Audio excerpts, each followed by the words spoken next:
because it's kind of coming up. So I'm going to look and see, maybe I can come outboard and then come around. And then you need to get to the...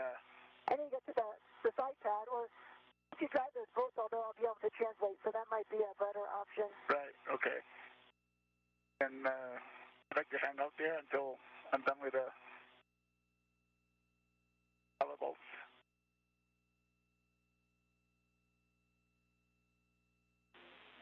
Yeah, guys, we're still looking at some suit data, tracking your call about the safety tether. Duke, are you able to add a fair lead? Yeah, I did a 4-man here on 2235. I'm going to go outboard and see if I can figure something out. Copy, Duke. We don't have video right now, so we're listening to your words. We'll be back with you in a moment. Okay.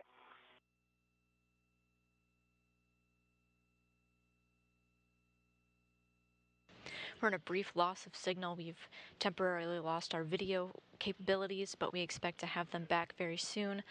Shortly before we lost video, Koichi Wakata was performing a glove check, looking really thoroughly between his fingers to see if he could see any damage.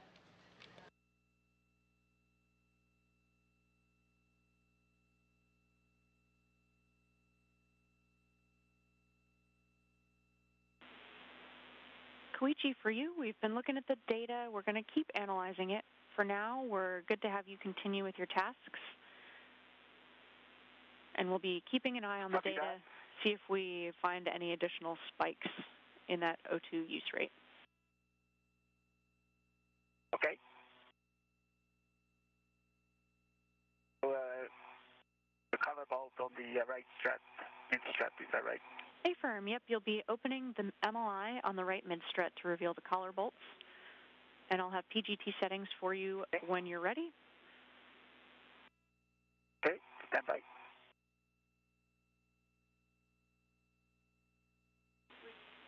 And then Duke, for you, let us know if we can help you with any fair leading suggestions for the handrail or anything like that. We'll take your words on what path you wind up taking.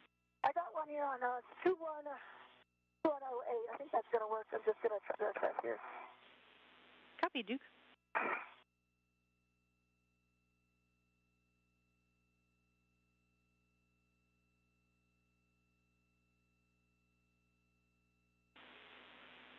I'm pretty sure I know the answer, but just to verify, that's Koichi's safety tether on 2108, Duke. Affirm.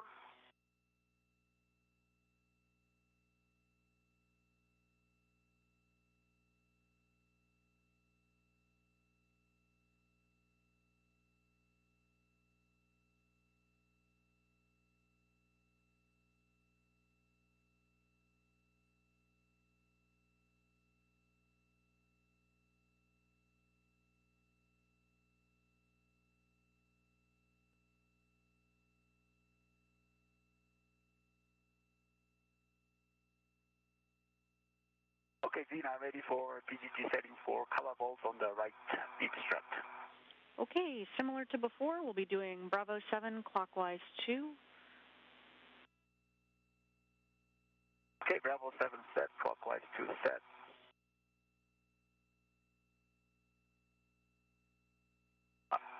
How many turns? This will be about 4 to 6 turns on M25 and M26. Okay, 4 to 6 turns.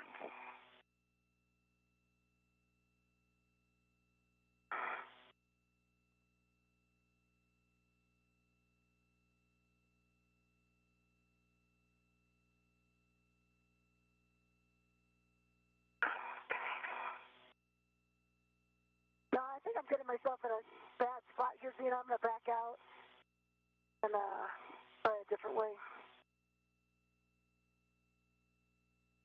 A few minutes ago, Koichi Wakata was working on the right mid-strut collar, part of his task for the day, where he noticed a brief spike in his O2 data. He relayed this information to the ground, and we paused all activity as ground teams investigated what the cause could be.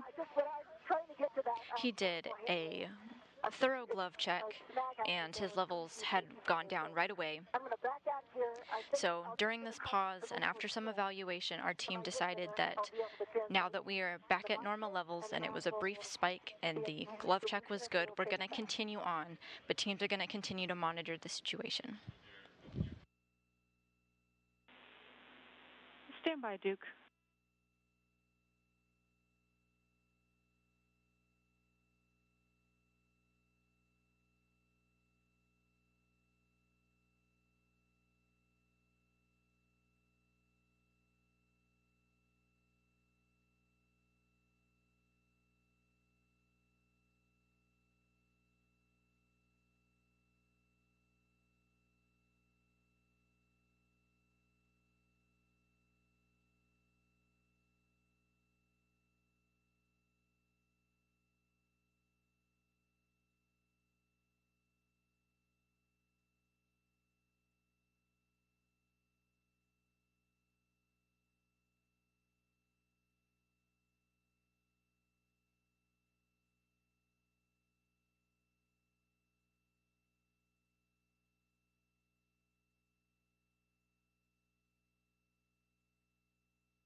Okay, guys, back with you after a quick handover. And Duke, affirm, you can translate in order to do the safety tether routing that you mentioned.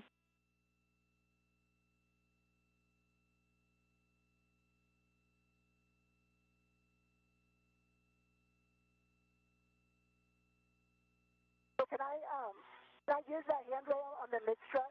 Affirm, Duke. To put on the wire ties, or do I need to wait? Okay, great, thank you.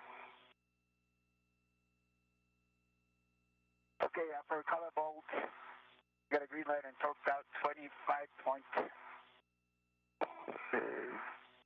foot-pounds, and then 4.5 turns. Copy, 4.5 turns, 25.0 on the torque for M25 and M26.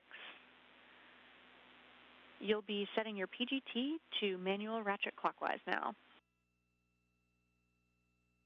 Copy. And your ratchet set clockwise.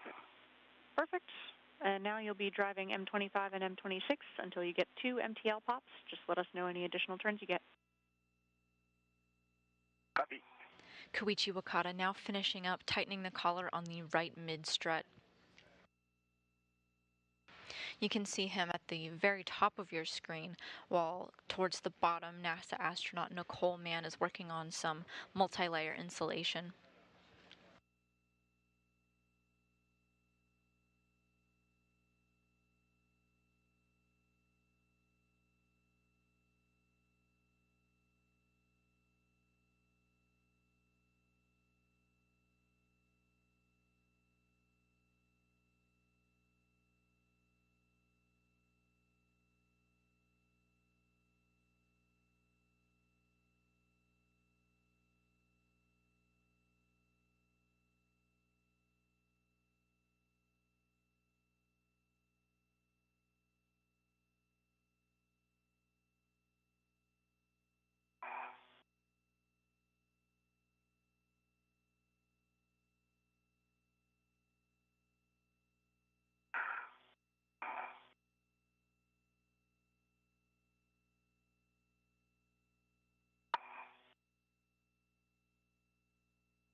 We lost your HECA for a moment. If you can hit the power button and turn it back on, that would be helpful.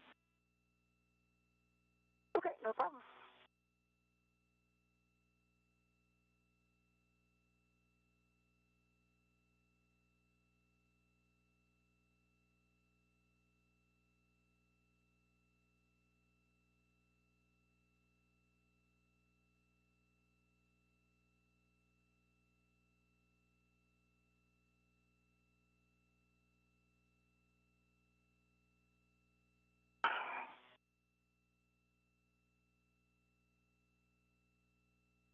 Okay, I got a good green light for the HECA.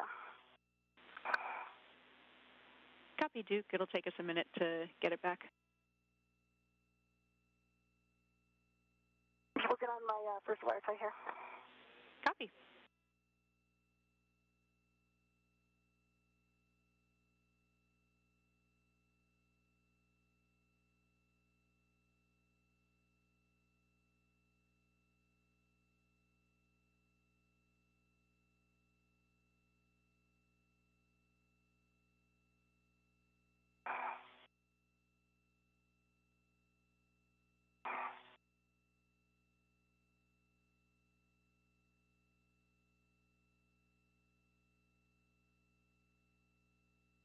We've momentarily lost HECA views from Nicole Mann. This is the point of view cameras that you've been seeing in our coverage from time to time. She did a simple power cycle to get those back on, and we're going to see if the solution worked shortly.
Hey, Koichi, just watch your feet on the solar array there.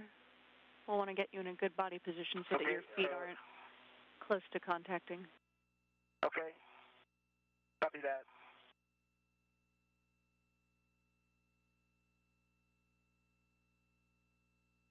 I'll get lower.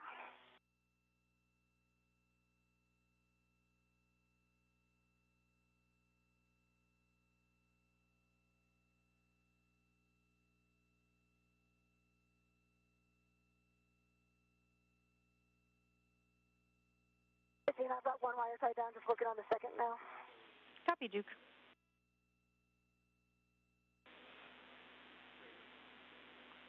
Koichi, for you, body positioning-wise, it's helped to be basically on your back.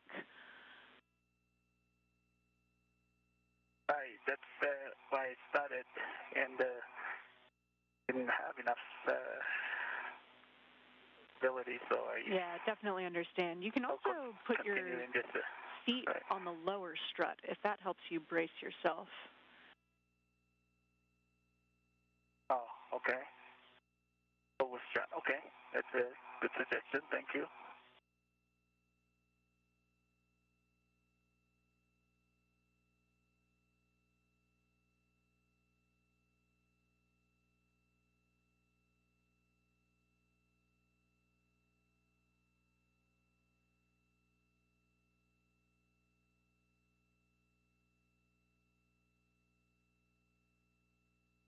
Koichi Wakata there at the top of your screen, finishing up work as he drives some bolts to tighten up everything on the right mid-strut collar. This is one of the final steps needed on this structure that they've been building for the past 2 spacewalks.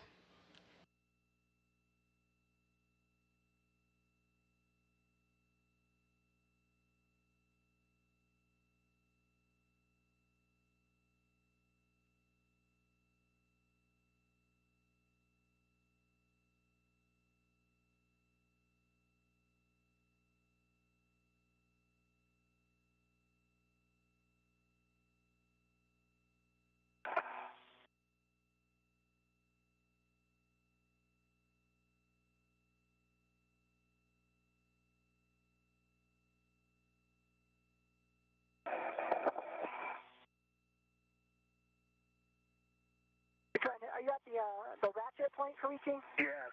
All right, let me know if I can, if you want me to come stabilize feet again. I think I'll try this orientation, and if it doesn't work, I will ask you help. Okay.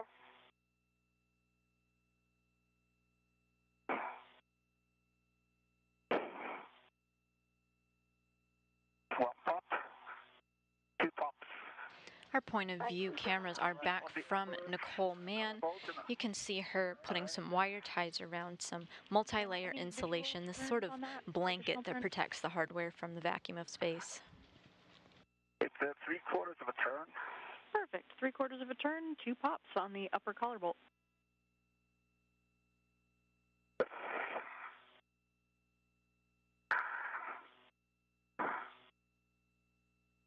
Work on the lower side collar bolt. Okay, Zena, wire ties are in place. Do you want me to wait for the collar bolt before I translate for the cable? Copy, Duke. You can translate on the mod kit at this point. Okay, great. And I think I'll go get rid of this square scoop.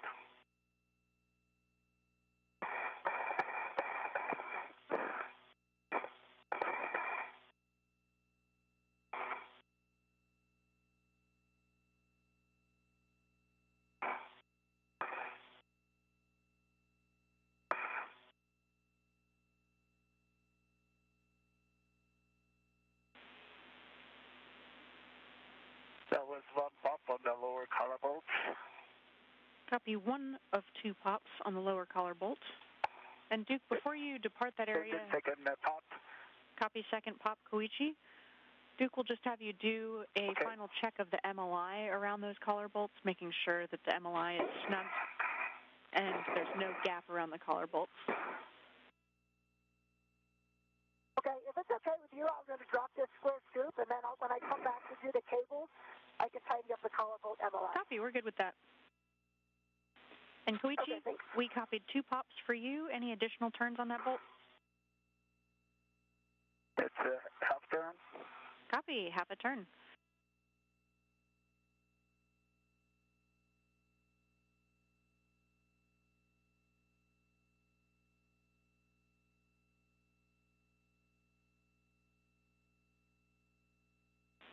All right, Koichi, for you, you can set your PGT back to motor and stow it, and then close the MLI around those collar bolts M25 and M26. For both of you, you can translate on the mod kit now, and just make sure to minimize any loads on the mod kit and don't translate simultaneously, so deconflict your translations with each other. Okay, I'm here doing the square scoop, so I won't be moving for a little bit, Koichi. Okay, copy that. Not moving, I'm just folding the MLI. And another check on their to-do list is complete at the 3-hour, 30-minute mark of the spacewalk. To recap some of the events that has happened today, they've been working on this mod kit that you see here. The cylindrical thing here is our mast cam, and then we've got this pyramid type structure. They built like 90% of it during their previous spacewalk back in January, but they wanted to take one more look at the lower strut, the gray that you see on the bottom of your screen, and totally installed this mid strut that you see. In the yellow you can see the collar. So what they did was troubleshooted the lower strut, installed the mid strut after some troubleshooting with the team here in Mission Control, and tightens that yellow piece, the collar, to rigidize the whole structure to get it ready to be load bearing, or having a IROSA, or the rollout solar array, launching this summer, sitting on it so it can be deployed. They've just wrapped up putting the multi-layer insulation, the sort of protective blanket back over it, and now they're going to get started on their new tasks. They've been together, these two spacewalkers, for most of the spacewalk, and they're getting ready to separate. Correct, yep.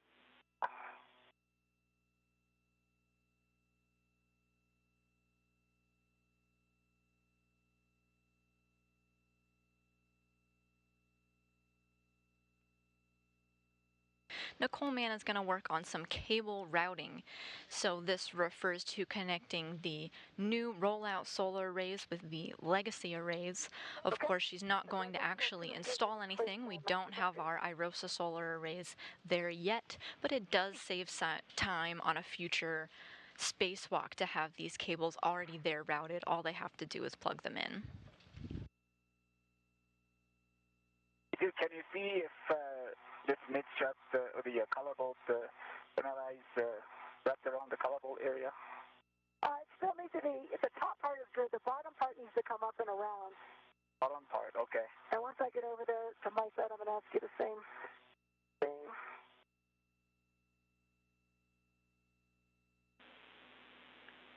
Duke, we see you. Okay, how about now? No, there's still a gap in the back, Koichi, like the integrated ones that are coming up from the bottom. If you could pull them up. Like that. It's as far as it can go up. Yeah, but the one in your, grab it with your left hand, now pull that towards your head. This one? It needs to, like, be flattened out. Does that make sense? I don't think it can go down, though. It's full up here. The bottom flap still has a gap. So if you take the two integrated tether points Okay. and pull them apart from each other. How about now? Oh, it's covering it, isn't it? Well, maybe, I don't know, you can see in the heck how much it needs to cover, but there's still a big gap in the back. Duke, we can't see it in your heck of you, so we'll trust your words to work on that. Okay, so can we see the bottom flap? Yeah. That's the top flap you're touching now. Look at me. Do you see where my hand is? Yes. On the bottom flap? This is it. Pull them apart like this. Uh-huh. That way it's crunched up right now. So that one, yes. And then... The other one? Yeah, but you need to pull it. You see how I'm pulling these apart? The other one I cannot reach. Your right thumb is touching it. Did you see any? Yeah, your right thumb is keep touching it. That's it. Yeah, that's the one you're touching. Yep, that's it. So pull that towards your right. I cannot touch it. I cannot grab it. Is it still to my right? It's on top of your thumb now. It's just kind of springing away from you. If you can come up a little higher, I think you'll be able to... Okay, now I see it. Yeah, okay. There you go. Is that good? No, it needs to come to your right. Like, split them apart. To my right? How about that?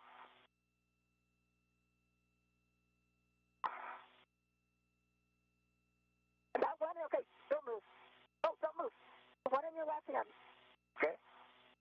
The one that was in your left hand needs to go station outboard. Which one?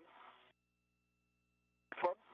No, if you reach with your left hand, the one you previously had. This one? Yeah. Left hand is this one? Yes. Okay. Okay, this one. Okay. Yes. Put it in your right hand. Right hand. And then station outboard. Okay, copy that. Yeah, there you go. Okay, great. Yeah, it needs to come down on the other side of the collarbone. Yeah. Okay. Awesome. Thank you. I have to grab it. Some teamwork going on outside of the International Space Station to get this multi-layer insulation, this protective blanket around the structure that they just built. It's looks good. Covered? Yeah.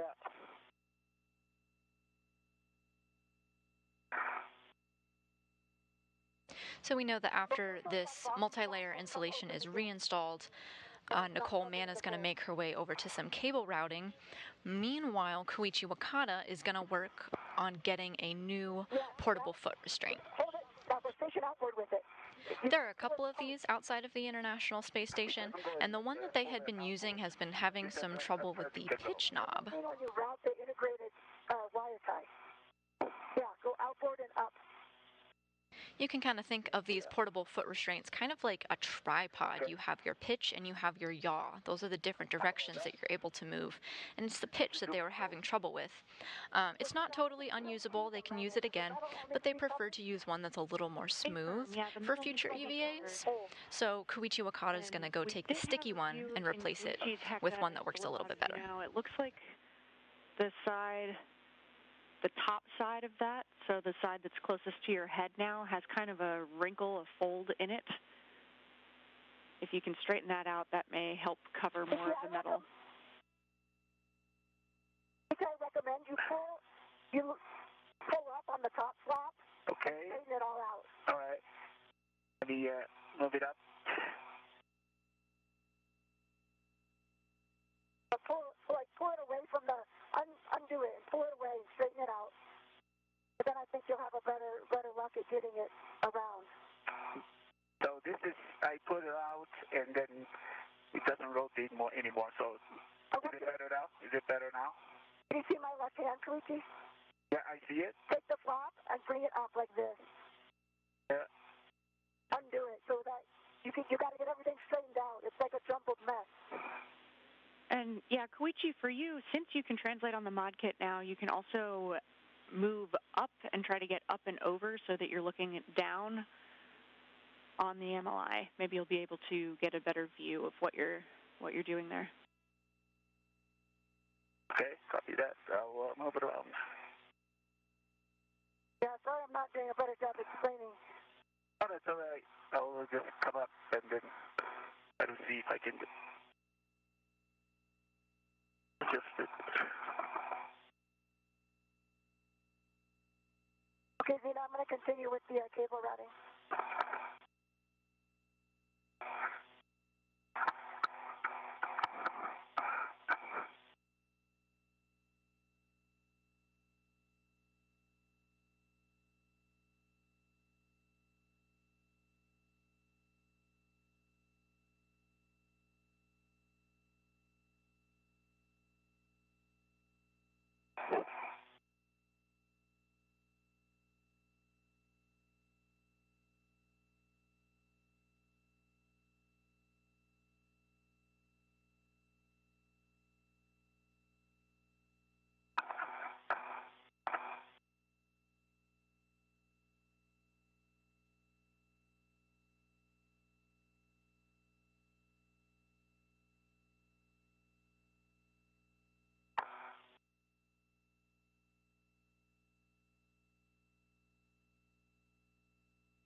You can see Nicole Mann at the bottom of your screen working on routing cables.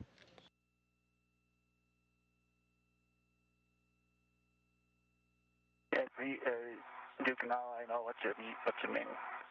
Flattening it out, yeah. Just like here on Earth, we want to have nice and tidy cables, so she's working to get rid of any slack and use wire ties to kind of keep everything together and neat.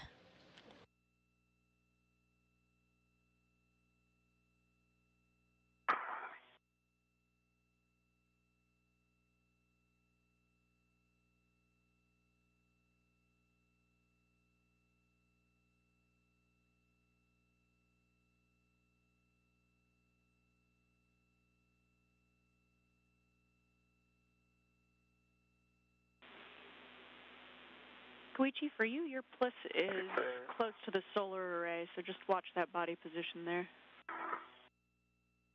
I understand that. Yeah, it's kind of contacting part of the solar array, so you'll want to move further toward the mounting bracket.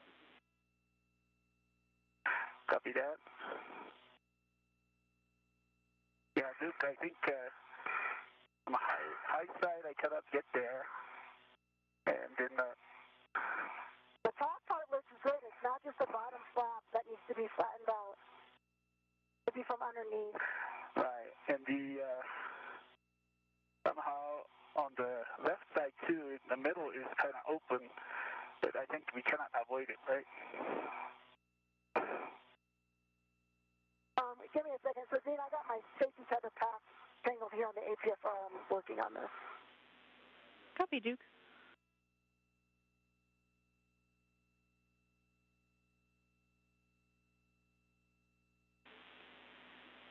Koichi, if it helps, let's have you add the long wire tie around that MLI and see if we can cinch it shut with the wire tie. So that's the long wire tie that would be used for the FHRC strut tiebacks. Okay. I'll try that. And then, Duke, is there still opening here? On this side? How much of the opening? It's about a 6-inch hole. So the bottom flap is not doing its job. Oh, that was actually really good. Yeah, now if you could switch.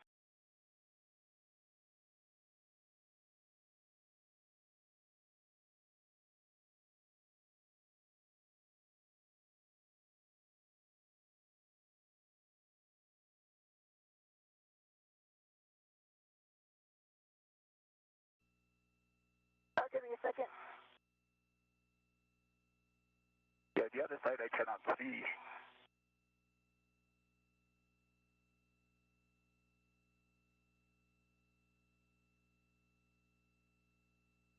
You're close.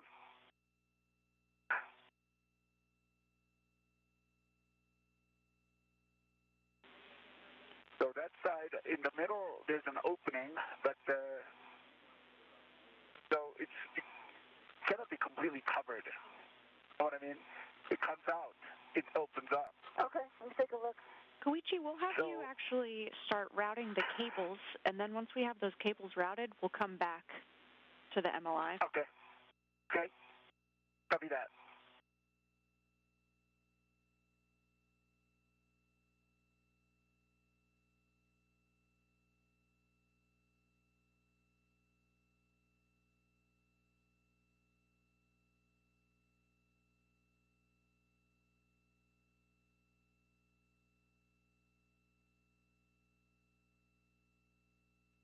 This one looks closed up here to me.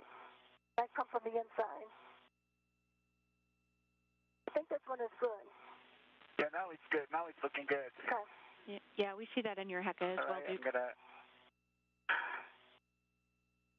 You can see Koichi Wakata at the top of the screen now has cables in his hands. He was working on closing the multi-layer insulation around this structure. He got it pretty good, had a couple of issues just fully closing this last piece he was working on. But he's going to come back to that and for the moment help Nicole Mann with the cable routing.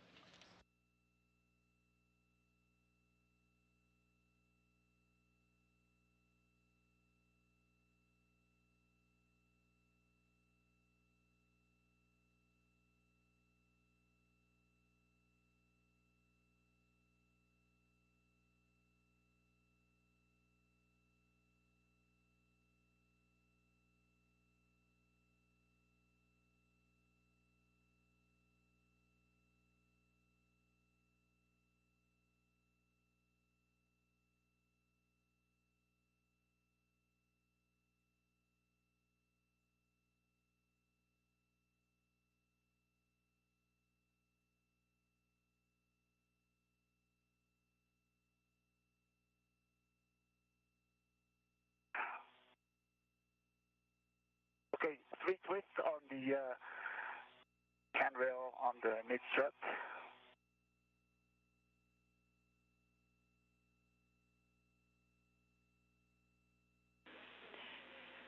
And Koichi, for your awareness, your HECA and the helmet assembly is loose. Of course, it's still held on with the straps, but just so you know, it's going to be a little bit wobbly.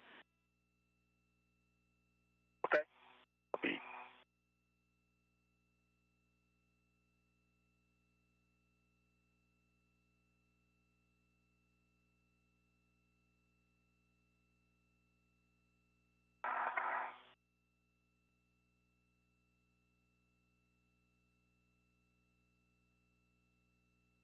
So on the long handrail, there's no wire tie, so I need to use the wire tie on the cable, right? Yeah. Affirm, Koichi. Copy that.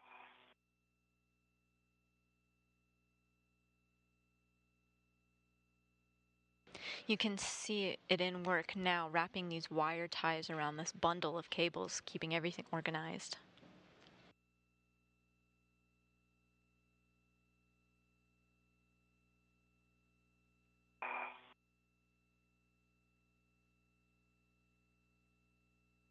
Okay, that's really twist for the cable to the mid-left.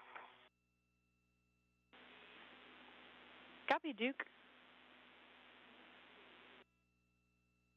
And on the Xena, on the long strut, do I need to put it on the station, or can I just do 3 twists around the handrail? On the handrail is fine. Handrail, okay, copy that. And Duke, we're in a brief handover period. The International Space Station has a number of ways to communicate with the ground, primarily through the Tracking and Data Relay, or TDRS satellites. When the space station's antennas lose sight of one of them, it creates a loss of signal like we're in now. But TDRS is a constellation of satellites, meaning there are several of these communication satellites in orbit, and it doesn't take long to connect with another one, so we should have audio and video back shortly, and these outages are planned, and we know when they're going to happen. Opposite side to pick up your TBA bag. Okay, after Duke translates, I will translate to the opposite side. Copy, Koichi. And actually, before you depart, Koichi, we'll have you install that wire tie around the MLI.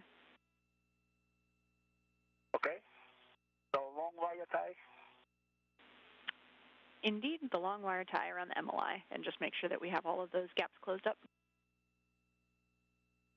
Copy that.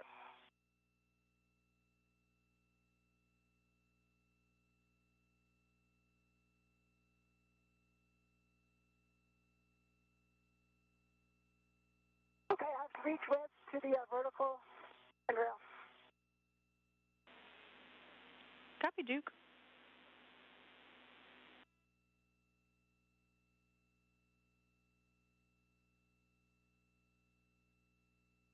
Okay, I believe my next step is am I going to get the other cable?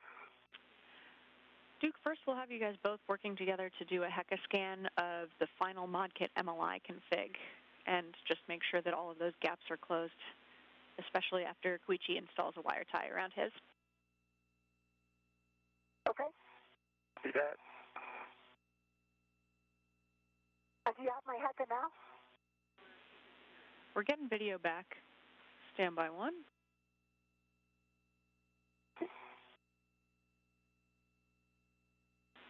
Okay, Duke, we do have your HECA back. We're ready for that scan.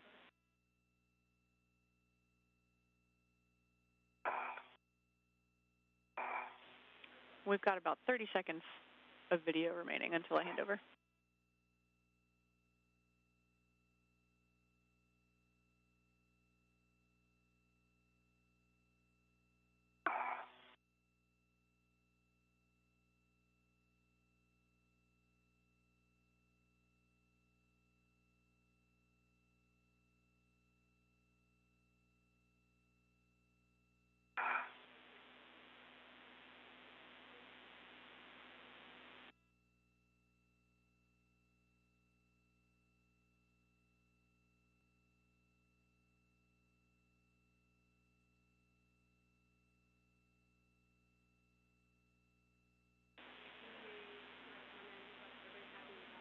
Okay, and Koichi, we'll also get your eyes on Duke's side, and if it looks good to you, we may have Duke head out to 1 Bravo.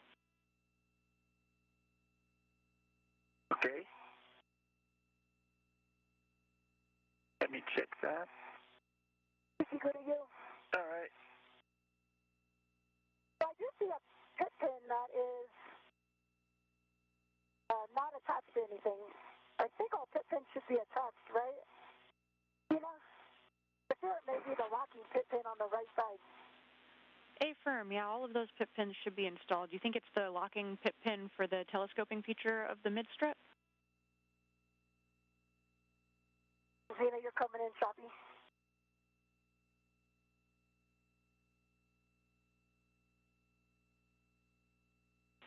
We've got about 2 minutes of ratty comms here, guys.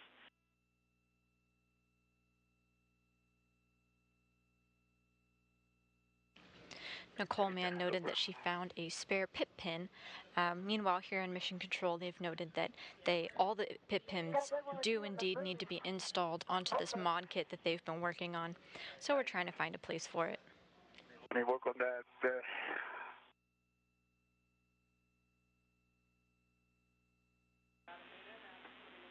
Crew, if you can hear, we've got about 2 minutes of ratty comm.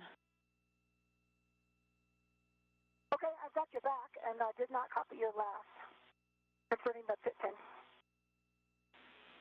Yeah, A-firm, Radicom's here. We've got a minute remaining. A-firm, all pit pins should be installed. Did you think that was the locking pit pin for the telescoping feature of the mid-strut?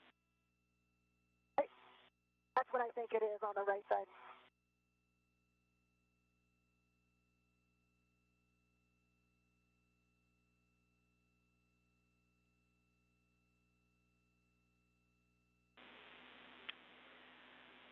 Okay, guys, in order to reinstall the pit pin, we'll need to open the MLI again. Koichi, you can pause on the wire tie for now.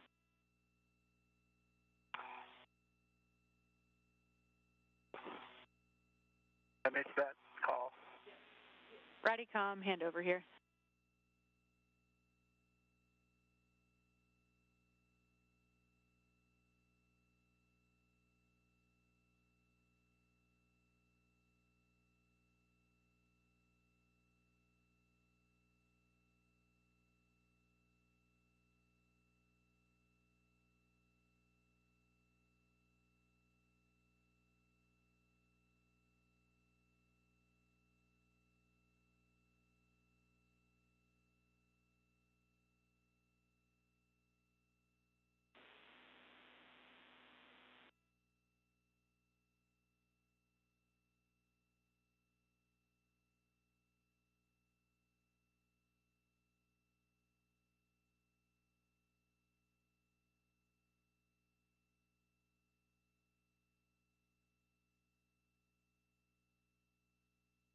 As we work to get our communication back and our live views here shortly, a little update on what tasks have been done or what are still to come. Nicole Mann successfully routed cables at the 1A power channel. That's where they've been working this whole time. Hopefully comms should be a little less rowdy. Zena Cardman's about to give an update. Koichi, we'll have you pause with the wire tie ops for now, and Duke, you'll head to 1 Bravo. Oh, is that right? Okay. Okay, I'm headed to 1 Bravo. Perfect. We'll also take a glove, hat, and gauntlet check from you both. Okay, I got the wrong wire tie ready to go. Copy.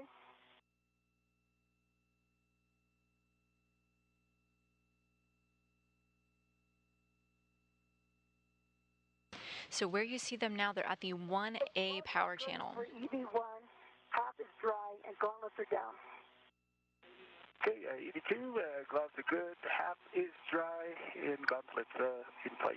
Okay, copy EV1 and EV2. So Duke will be having you grab the cable bag and heading out to 1 Bravo. Koichi, you'll be working all of the MLI stuff here. In order to reinstall that pit pin that Duke saw not installed, this is the locking pit pin for the telescoping feature, you'll need to peel back the MLI a bit.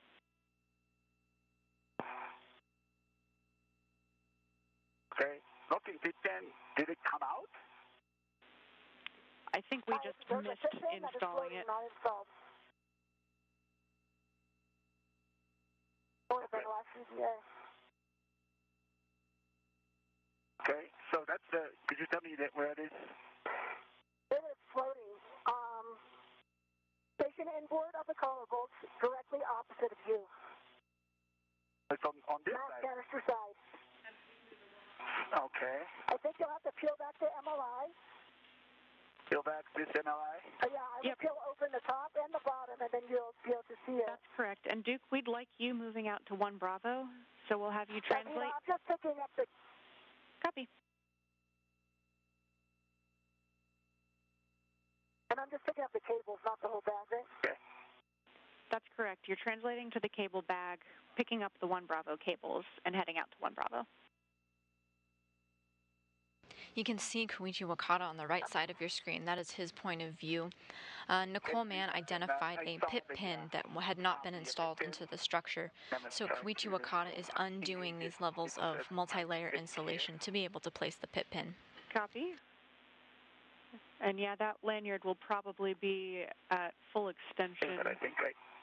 And if you need to peel back more of the MLI, let us know. If you can do a washer check also on that pit pin before you install it, just make sure that the washer is over the detents. Okay, washer is there.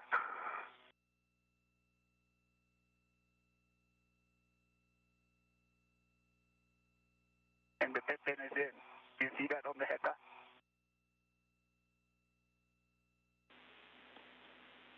Copy, Koichi. That looks good. We can close up that MLI again, and we'll work on the MLI wire tie install. Okay. Okay. If this closes completely without the wire tie, that's also fine, right? Indeed, Koichi. Let me try that again. Okay. Let me try that.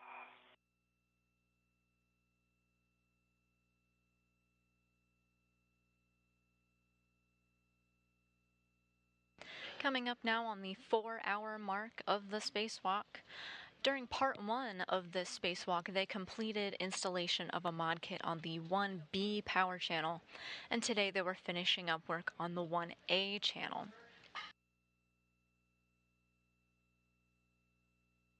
Nicole Mann and Koichi Wakata successfully routed some cables around the 1A site, again where they've been spending the majority of their spacewalk.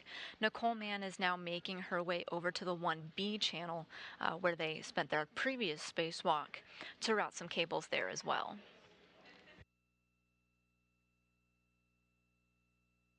Can you see this MRI still? I cannot at the moment. Okay. All right. I could try to come around now. Looks like it's closed without the wire tie, but I just wanted to make sure that it's the case.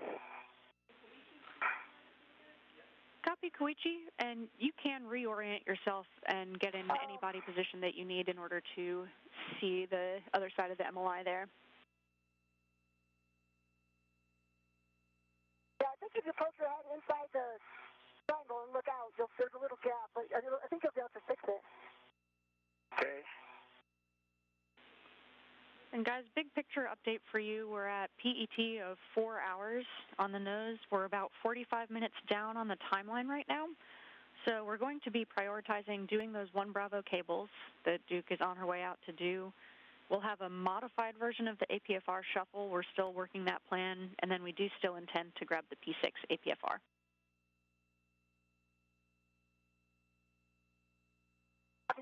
Copy that.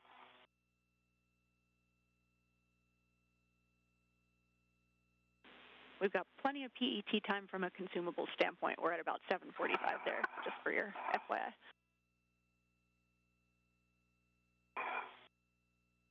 Nice to know. And Koichi's suit data's looking good?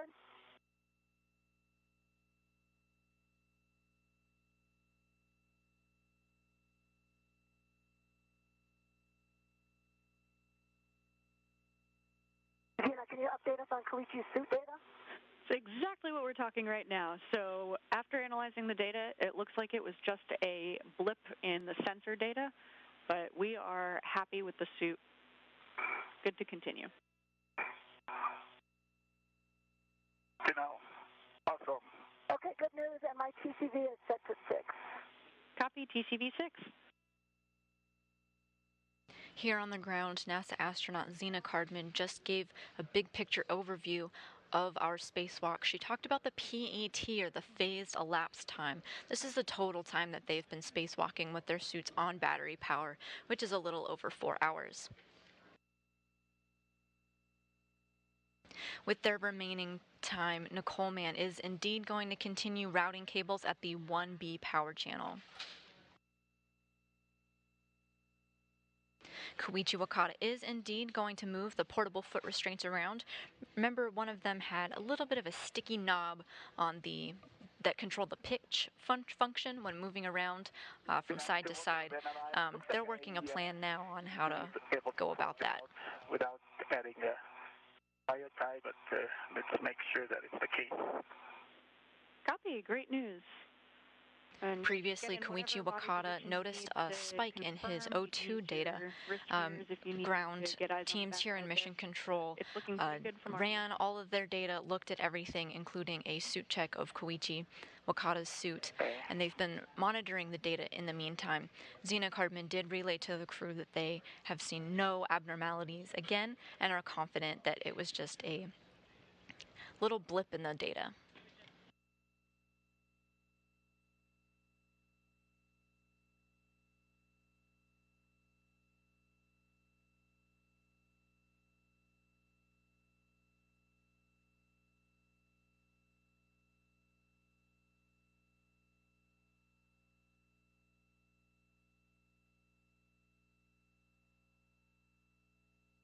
Okay. All right, Koichi. We are waiting on confirmation from all of the interested parties here, but we will have you do a HECA scan as well. Okay. Okay. Let me check that. I don't know if you can see it. Oh. I'm sorry, I cannot. All right. That's all right. Look at this table, I can. Okay, no problem. I will do the HECA scan now. Copy, Koichi, and we will actually have you install that wire tie. We think we see a gap in the MLI. All right, okay. Okay. Okay. Looks like it's just not long enough. Then let me do the wire tie first. Do the HECA scan. Yeah, we agree with that, Koichi. Let's get that wire tie on there, and then we'll have you head over to the mounting bracket for a better vantage point for your HECA scan. Okay.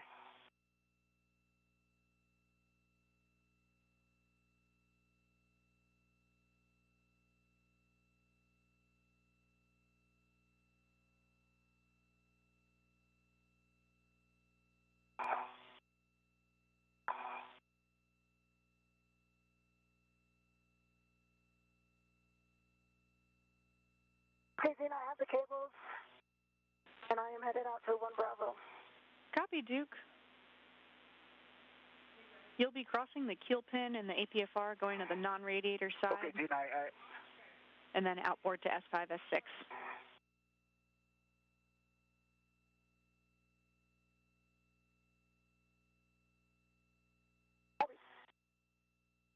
Gina, I put the wire tie 3 twists around the NLI. Copy, Koichi. We see that in your HECA. So we'll have you head over to the mounting bracket, and we'll get a really good HECA scan. Okay. Copy that.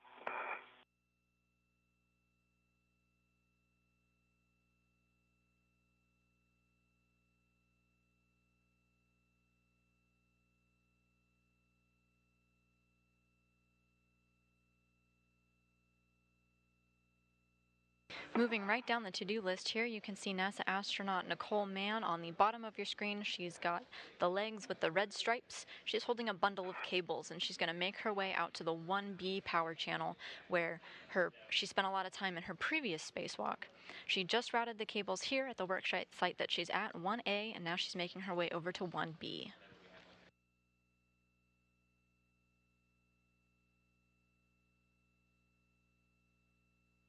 The space station just experienced an orbital sunset. As you can just see, it just got a lot darker on your screen.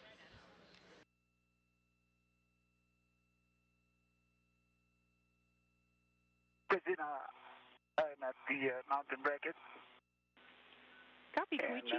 showing the upper side. Great, we're taking a look. Upper side looks good. Okay. All right.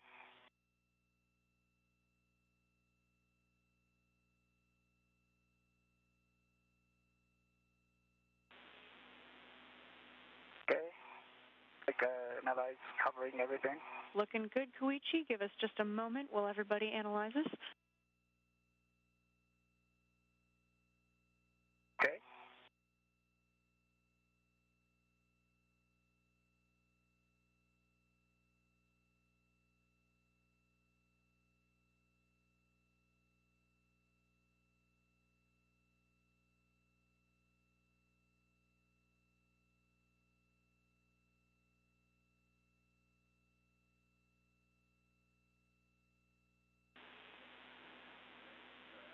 Okay, Koichi, the upper triangle looks great. If we could have you dip below that mounting bracket and take a look at the mid-strut and try to get the mid-strut in your HECA view.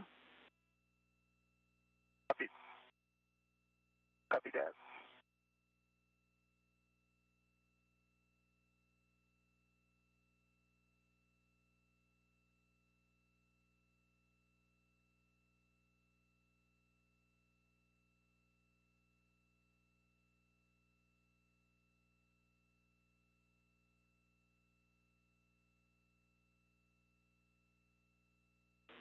That's a good position. We're checking on the view, Koichi. Okay.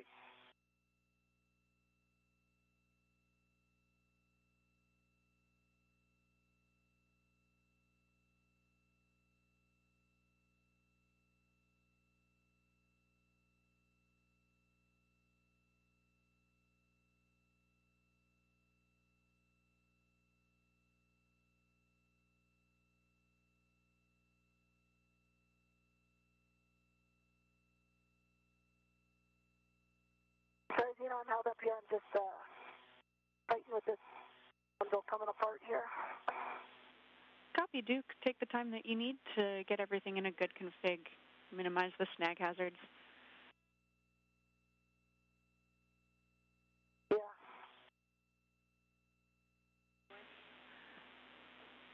And do what works best for you, but you can also put that cable bundle around your BRT and help tend it toward your body.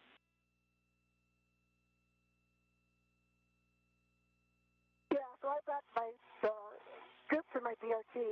Then I run them around the BRT, but top bundle flopped off, so I'm trying to adjust that now. No problem, Duke. Koichi, let's have you take a look at the left side mid-strut.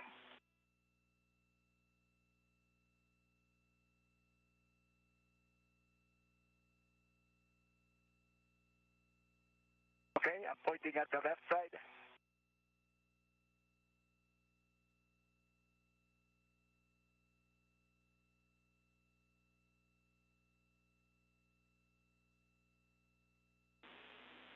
All right, a little further left with your pan there, Koichi.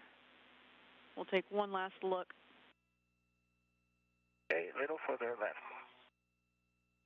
Okay. A little bit further so that we can see the full left side in your HECA view. That's better. Okay. We need to go any further?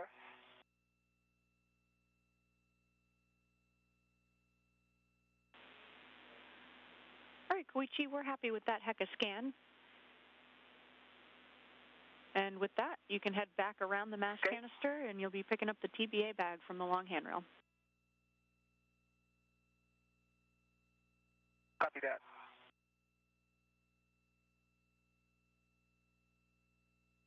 On the left of your screen, you can see the point of view of NASA astronaut Nicole Mann. I am headed out.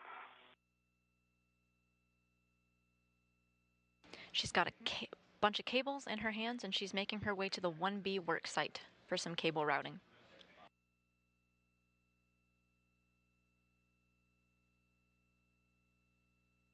Okay.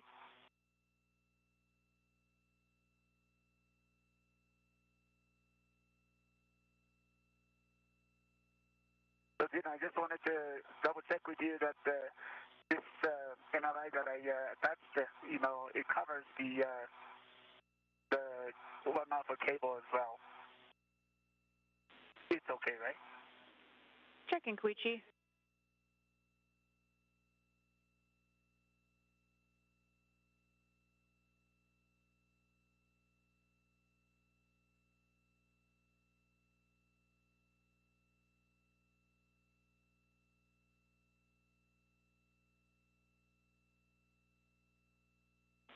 Yeah, Koichi, we're good with that config.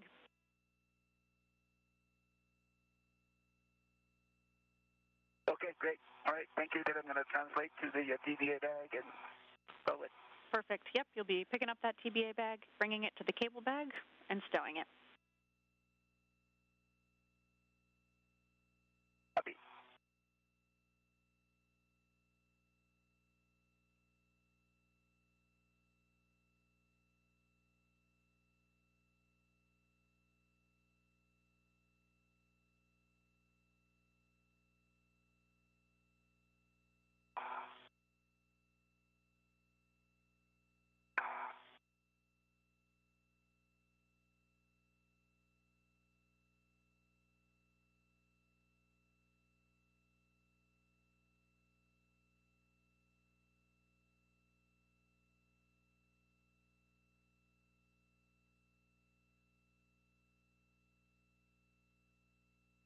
I'm at handrail 2125.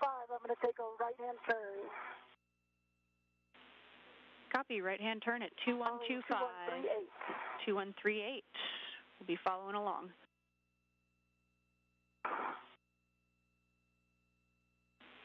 (2138) is a good handrail. We track you going over the A-frame to the non-radiator side. Copy.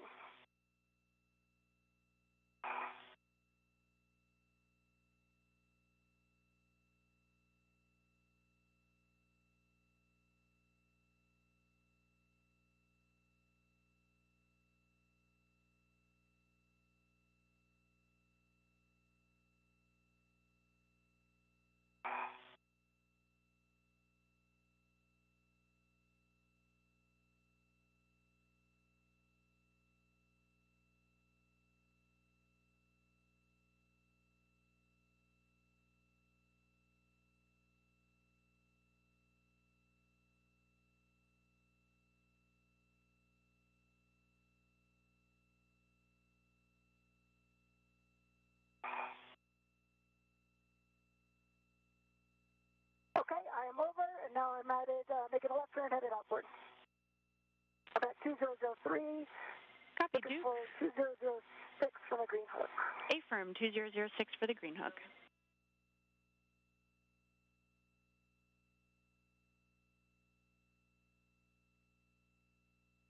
These numbers that you're hearing Nicole Mann communicate with the ground are sort of visual markers, handrail numbers that are listed on the outside of the space station that help us know where she is in relation to the outside of the space station as she moves on her way to the 1B power channel.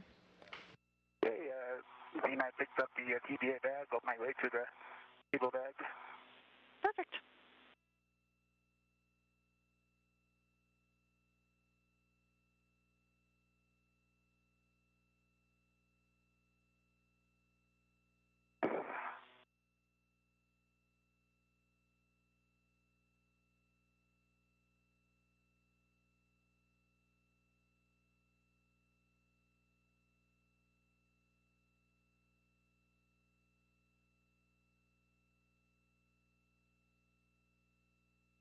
Then at night, it's not so visible, the translation from the long handrail to the other side to the cable bag.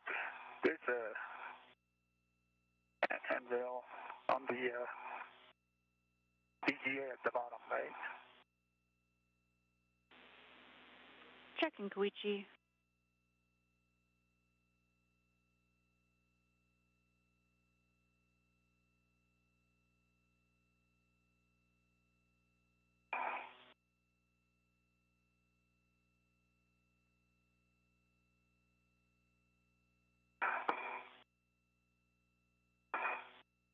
Okay, I saw it. Copy, Koichi. Don't need to check, Zena, thank you.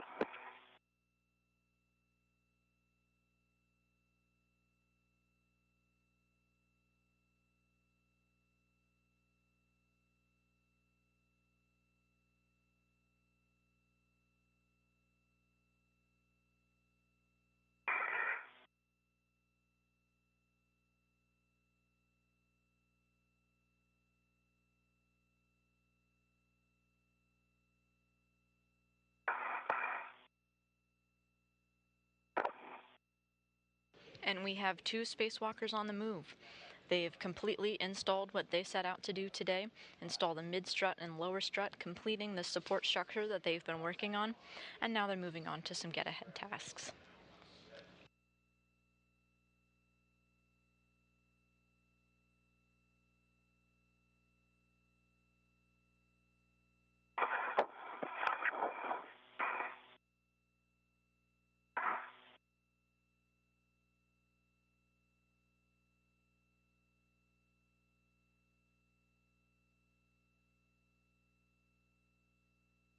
Again, I'm pausing here at 2004. I think I got my tether pack hung up on that triangle. Okay, copy, Duke. And I'm going to take a look at it. Copy. And while you're taking a look at that, just a reminder, some cautions for you are to minimize loads into the wire ties and MLI that are on that handrail 2008 and don't translate on the radiator base handrails.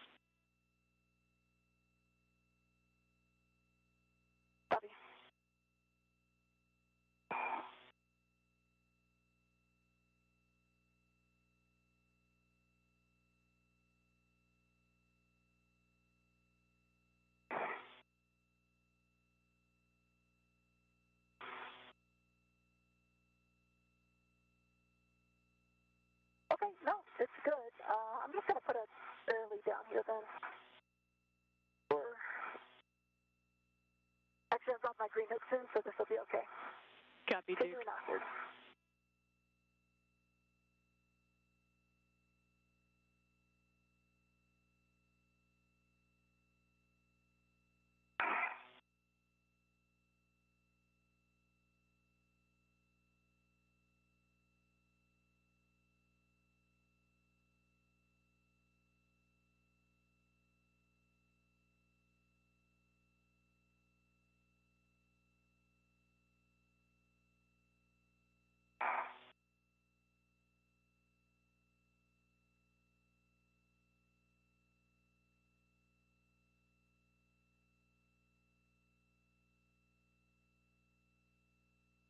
Okay, my 2006, dropping my green hook. Copy, Duke.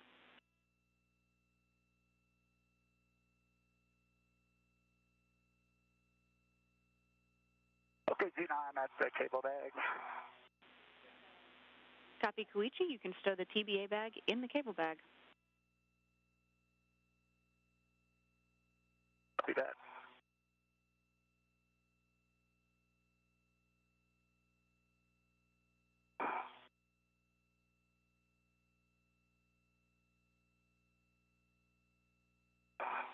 Duke, once you've got that green hook in place, you'll be heading outboard to S6, the outboard non-radiator corner. Okay, headed straight out, and I've got the green hook on 2006. Copy.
Okay, Koichi. Okay, just the TPA bag in the cable bag. Okay, I'm just reaching the here it is. Copy that. Copy, Koichi.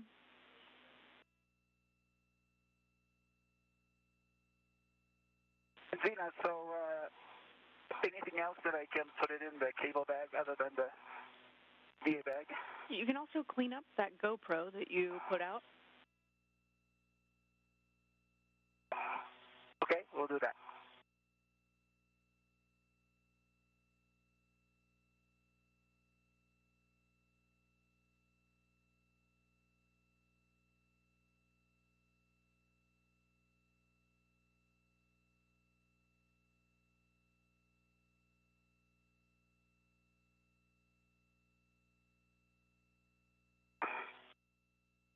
So NASA astronaut Nicole Mann is making her way out to the 1B power channel.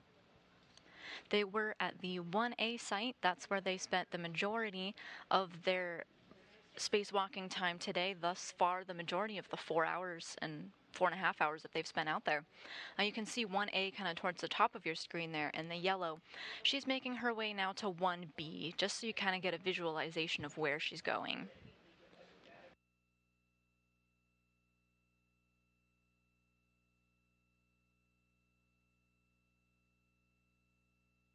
Okay, Zena, I'm at the mid-strut on the right side. I'm going to head out, put the scoop down on the mounting bracket. Copy.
our cable bag is closed, and I put in the TDA bag and also GoPro. Okay, copy. That's great news.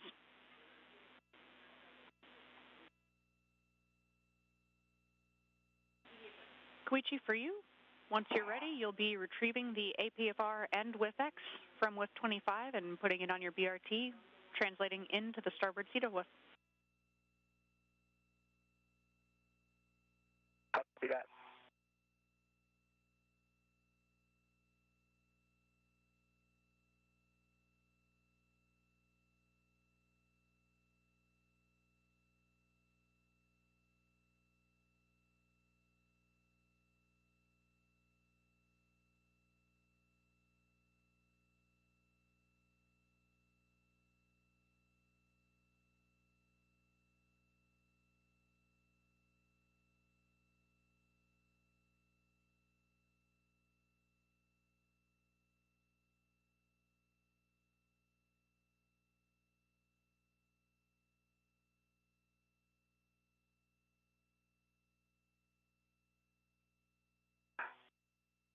How's it going, Duke? Good, I'm just getting the square scoop down. Awesome. I'm working on the APFR retrieval. Out to which seat cart? That's the starboard, but I still have to pick it up. Okay, gotcha.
Taking a look at your screen, the points of view from our astronauts. On the right side, Koichi Wakata is retrieving a portable foot restraint. Meanwhile, on the left... Okay, guys, big picture update for you both here. Duke, once you have that scoop installed, we're actually going to have you wire tie the cable bundle to the mounting bracket, similar to what you guys did on the last EVA. Just get it sucked to the mounting bracket as best you can, low profile. We're at about 4.5 hours PET, and so we're looking at a very modified APFR reconfig here. We'll have Koichi bring that sticky APFR back to the SETA cart, and then Duke will have you meet Koichi at the SETA carts, and we'll make a plan from there. But we will not be having you go further outboard after that, most likely. We'll be working on a plan. Yeah, so sorry, to clarify, okay, we want to... let you know when I get this scoop down, and then we can talk about cables. Perfect. So yeah, we won't be having you go outboard starboard again, but we do want to prioritize that P6 APFR. Copy. TV2 copies.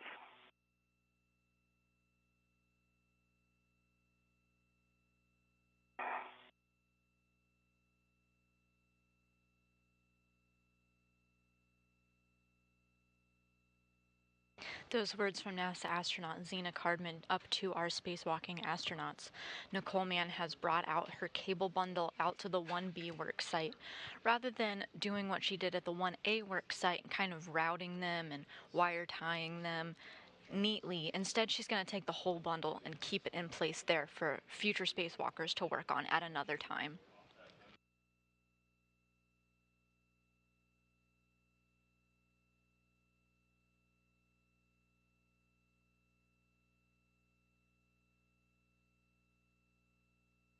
Meanwhile, they do indeed want Koichi Wakata to stow that portable foot restraint that gave them trouble during the last spacewalk onto a SETA cart.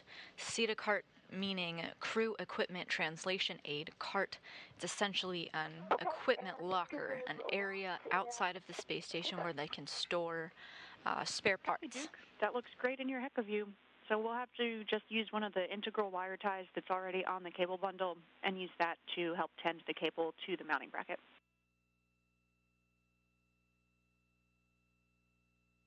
Let's see, can I just put either end to the lower strut, because there's already a wire tie there? I think that'll be more expeditious. That's okay with you. Hey, firm, Duke. We're good with that plan. Okay, cool. Okay, then I picked up, I read it to the extender, and then I picked up on the VRT. I'm going to translate. Copy, Koichi. You'll be heading inboard to the starboard CETA cart. See that. Some more directional cues, though, going inboard or towards the center of the International Space Station.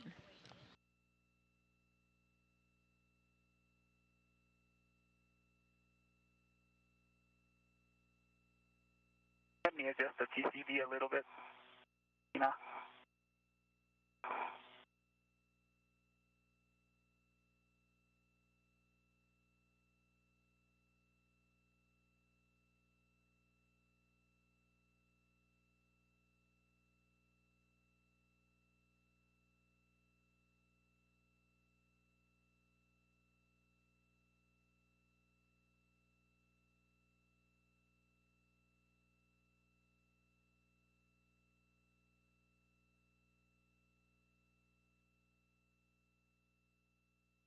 TV to TCV switch from 5 to 6.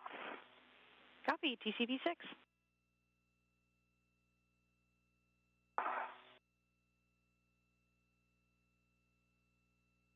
Wakata on the move once again. Come still here then, or do you want me to route it at the proper location with the Sharpie mark? Yeah, if you can get that wire tie on the Sharpie mark, that would be ideal. Okay, yeah, I think that's easy enough. Perfect. Wakata is in possession of that APFR, that portable foot restraint, and is on his way to that CETA cart where he can stow it. Copy that.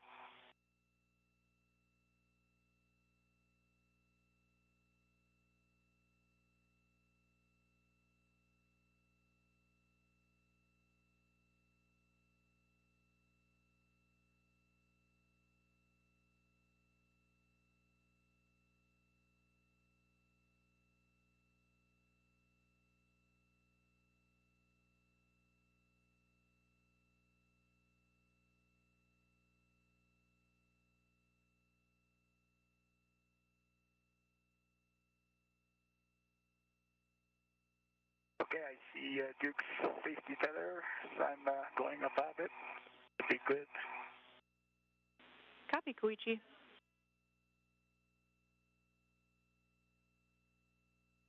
We're in a brief communications handover here in Mission Control. We expect to get our video back shortly. We're still able to hear the crew at this time.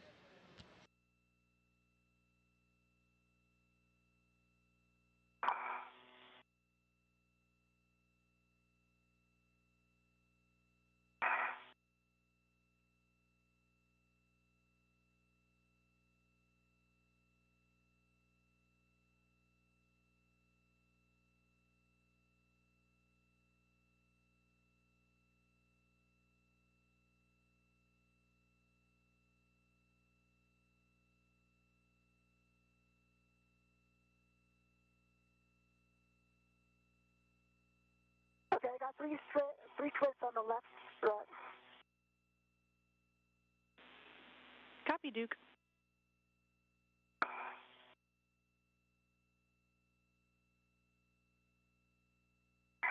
As we come out of this handover period and we regain our video, we'll get a slightly better view when we're back, as the International Space Station is beginning to enter an orbital daytime. We expect that pretty shortly here.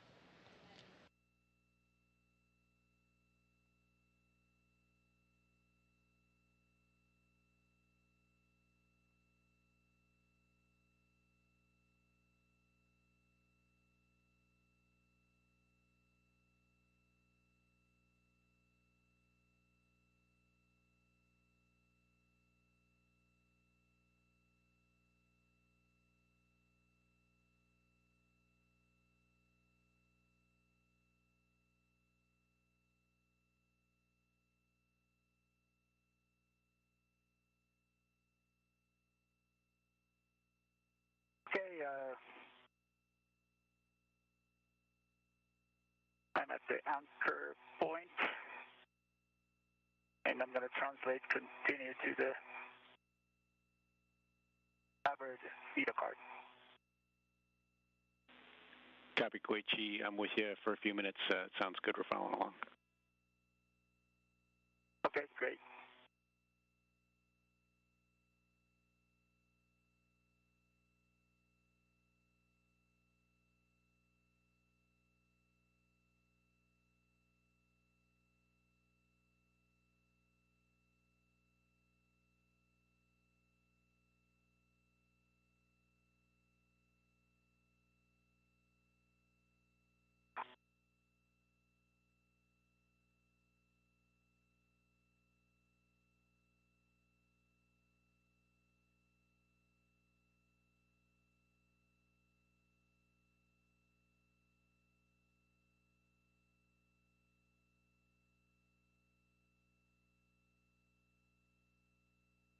How's it going, Duke? Good. I just got my 3 twists on the lower right for the cables, and it looks like the sun is coming up. Okay. Kind of pretty here on the very end of the station. Very nice. I'm translating towards the starboard feeder card now with an APFR extension. Okay, Drew, if you're happy with these cables, I'm going to head to airport to meet Koichi, if you agree.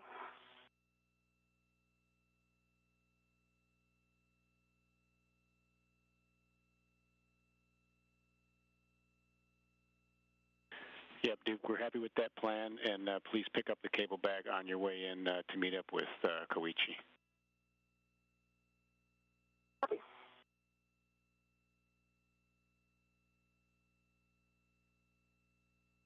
Okay, Drew, I'm at starboard feeder. I'm going to with 1. That's affirmative. Stow the WIFX in starboard feeder with number 1, and I'll give you the numbers when you're ready. Okay, stand by.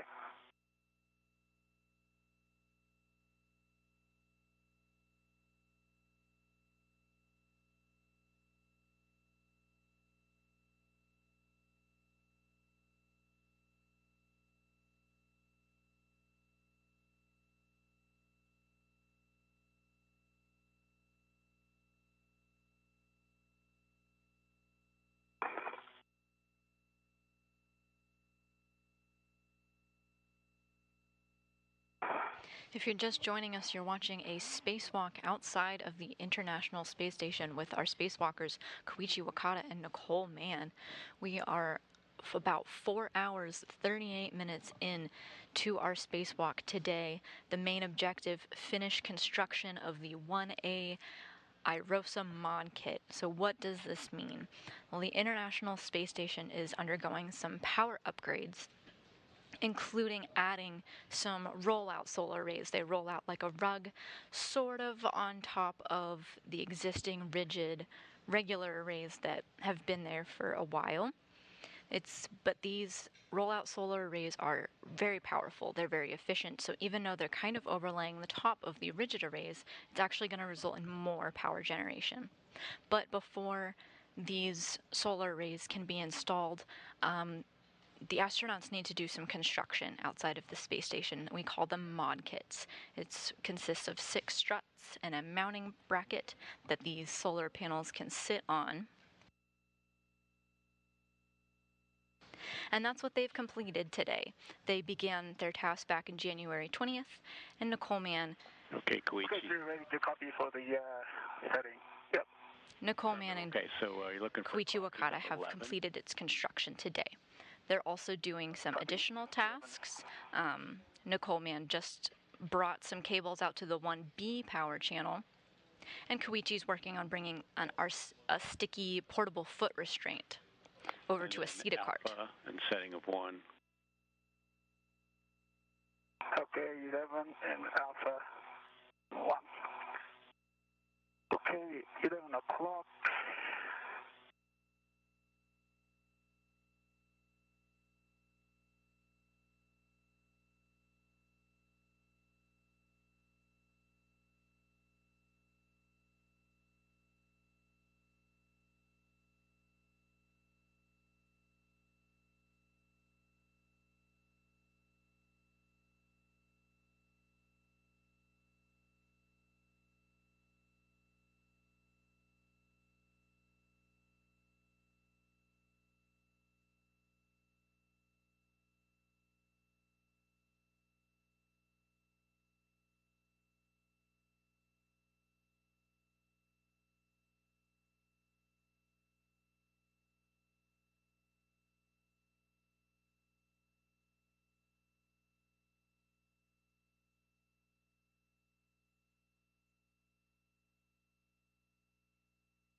It does not engage on the...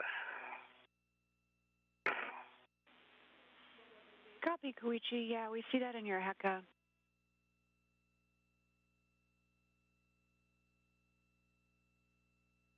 US 2006, picking up my green hook. Copy, Duke.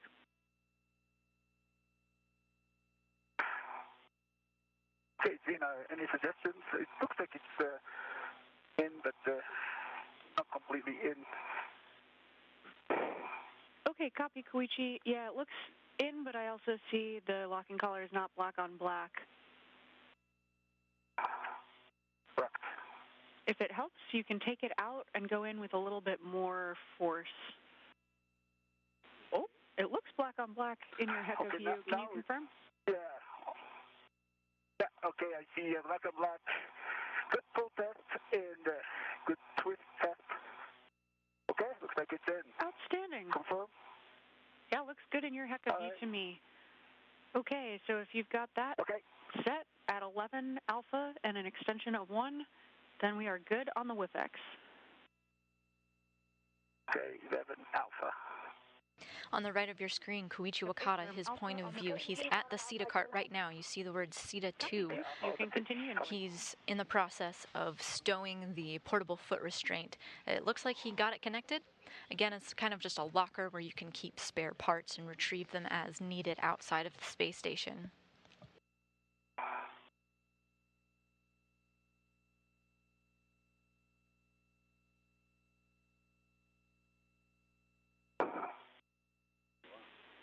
And just to remind you, since I'm picking up where Drew left off here, Duke, you'll be picking up that cable bag as well.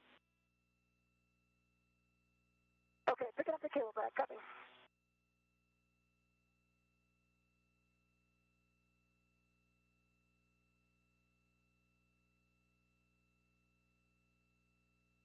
I'm at 2003, I'm crossing over. Copy, Duke.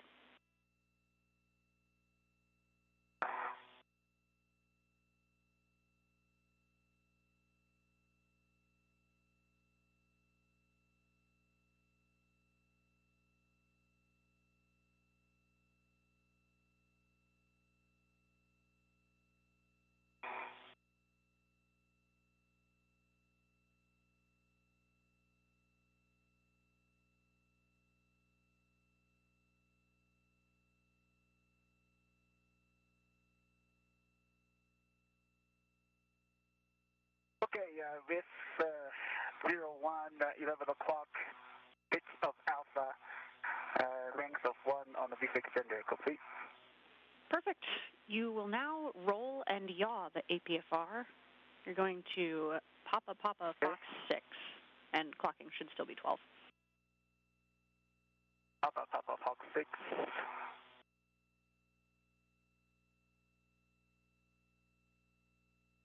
Koichi Wakata now at the SETA cart, maneuvering the portable foot restraint that Zena Cardman had requested.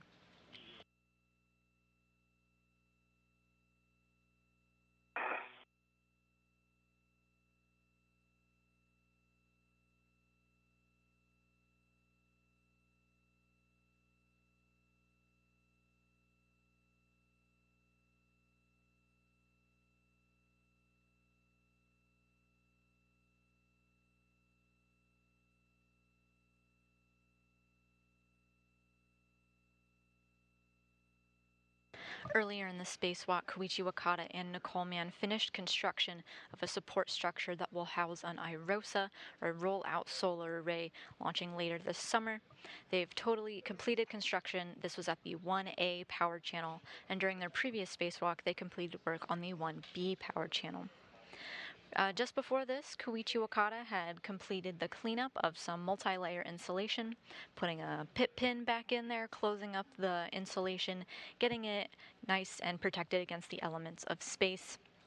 Right now, not on screen, Nicole Mann is wrapping up, bringing some cables out to the 1B power channel.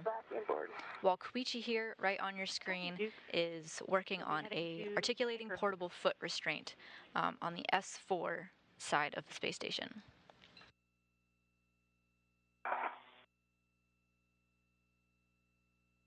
This task that he's doing here sets them up in a good position for the IROSA installation. So the solar panels won't be launched until this summer, and when they're ready to be installed, this portable foot restraint is already in a good position for them to use during that installation.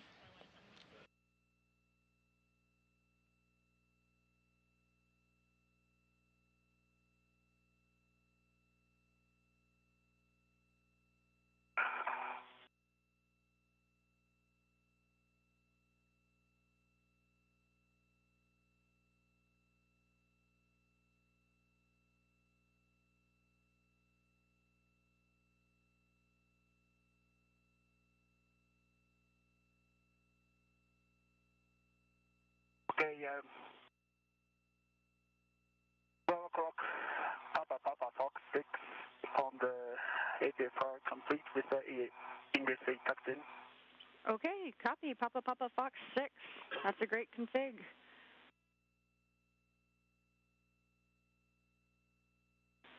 Okay. Okay, Koichi, next we're actually going to have you head to the anchor hooks and be ready to meet Duke when she arrives there with the cable bag. We'll have her pass off the cable bag to you, and you can take it to the airlock. Okay. Copy.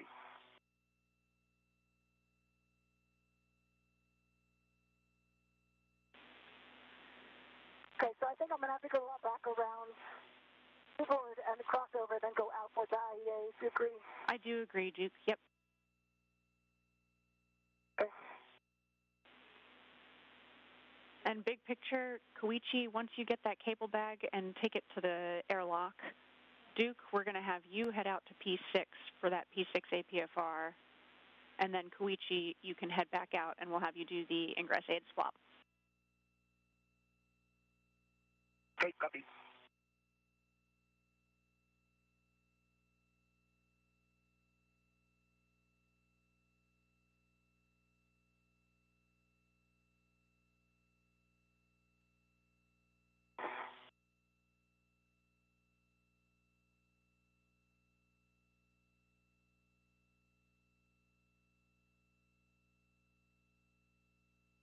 Our spacewalkers worked together in support of building that support structure and then went their separate ways to do their own tasks. The spacewalkers are now working to meet up together again.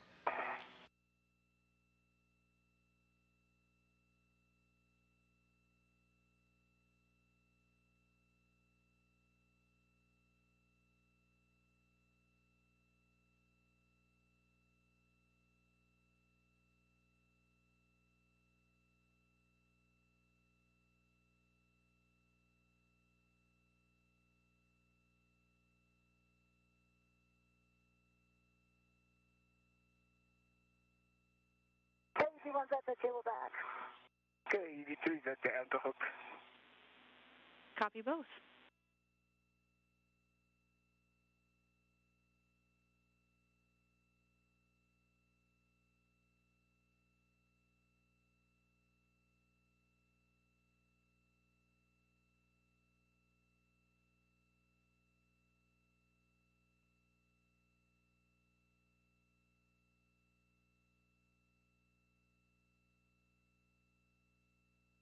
Okay, Gina, can I make the Duke here at the anchor? Okay. A from Koichi, yeah, we'll have you hang out there. Duke's on her way with the cable bag. Okay. See that. Koichi has reached his rendezvous point, and Nicole Man is making his way over to him to hand Koichi Wakata a cable bag. A little different than when I did the outboard one, so I just want to double check if you're okay with that. Unnecessary, Duke. Got the scoop up that mounting bracket?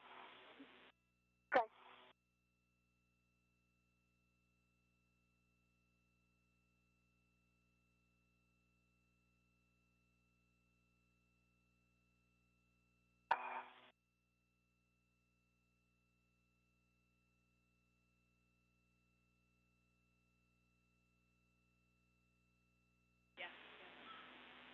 Duke, just to confirm, are you seeing a different clocking on the scoop, or are you thinking it may have come unlocked? No, not a different clocking.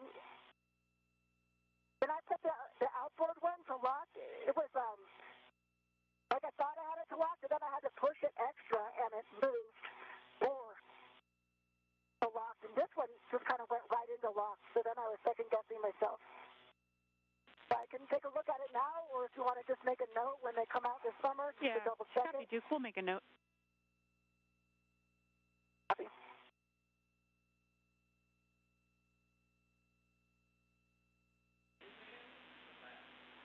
Duke, do you think you can see it from where you are, just to get eyes on and verify that it's actually locked? I know. I looked, and I couldn't tell. I mean, it looks like it's locked, but the one that when I did it outboard, I thought it was locked, and I could pull the detent out, and it was over, but then I pushed it a little more, and it had like this, like that little satisfying click. So I don't recall from this one, so that's why I was second-guessing.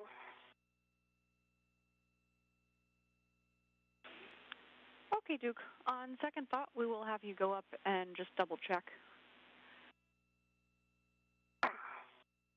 Okay, I'm going to leave the bags here then, since all I have is a BRT on it. It's still strapped down. Copy, yep.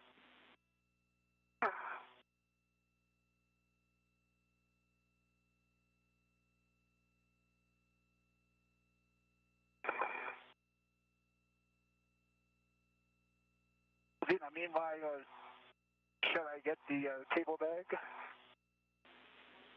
Koichi, let's have you grab the cable bag, actually, while Duke does that double check. Okay. And then you can bring the cable bag to the airlock. Sounds good. Okay. All right, sounds good.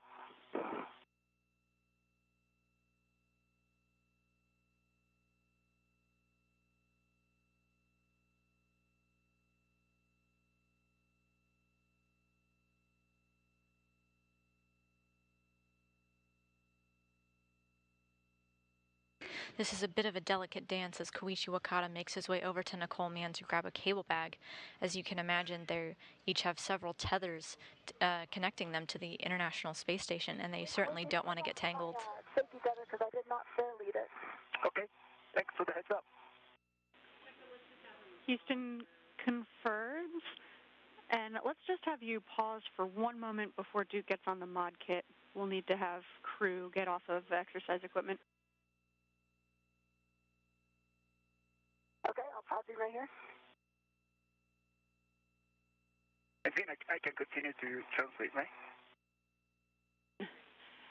Affirm, Koichi. You can translate, and just be extra cautious of Duke's safety tether. It is coming away from structure toward her, so your feet are running over top of it right now. I recommend getting a fair lead on it if you can.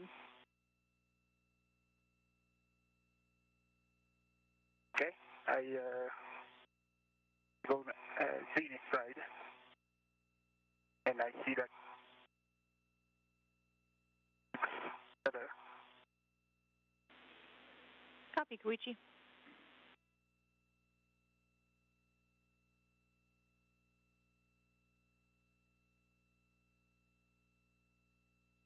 Once Koichi Wakata has that cable bag, he's going to make his way over to the airlock where the spacewalk began today and stow it temporarily.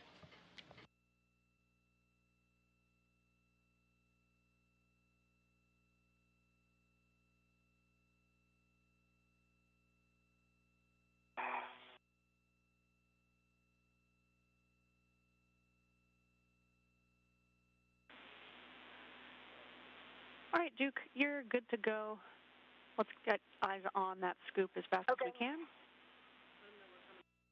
All right, I'm continuing.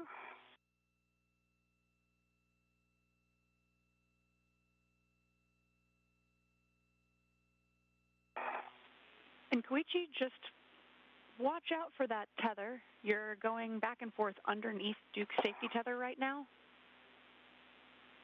Okay, I see it.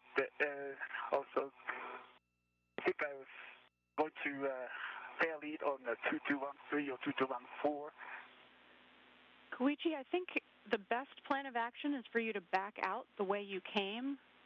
We're concerned about cross safety tethers and a big tangle here. We're at about 5 hours TET, so we want to avoid any safety tether crosses.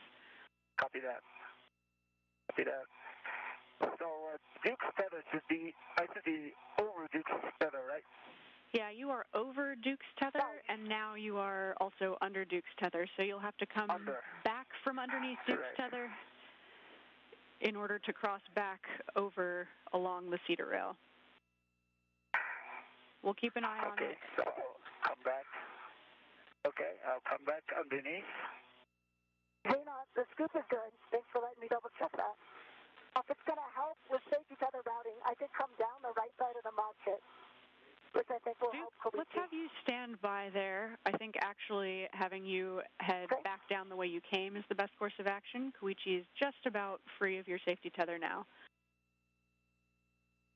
Okay, I'll stay put. That'd be great. And then, okay, I am approaching that crossing point.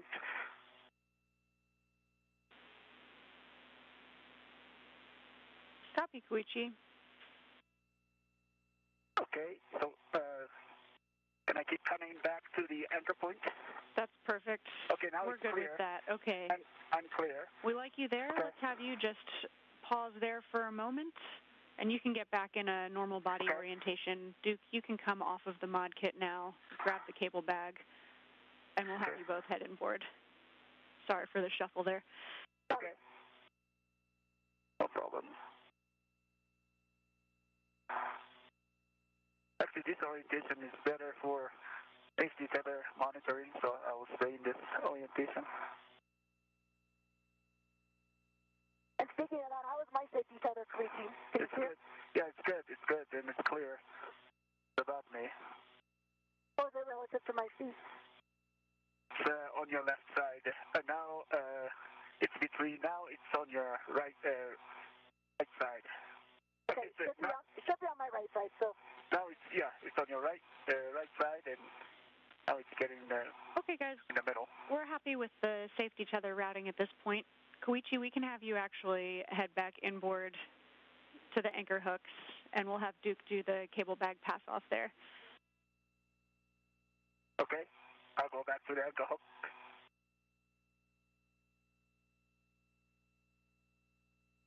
Okay, sorry about that. I am back at the bag. It's picking it up now. Okay, sounds good.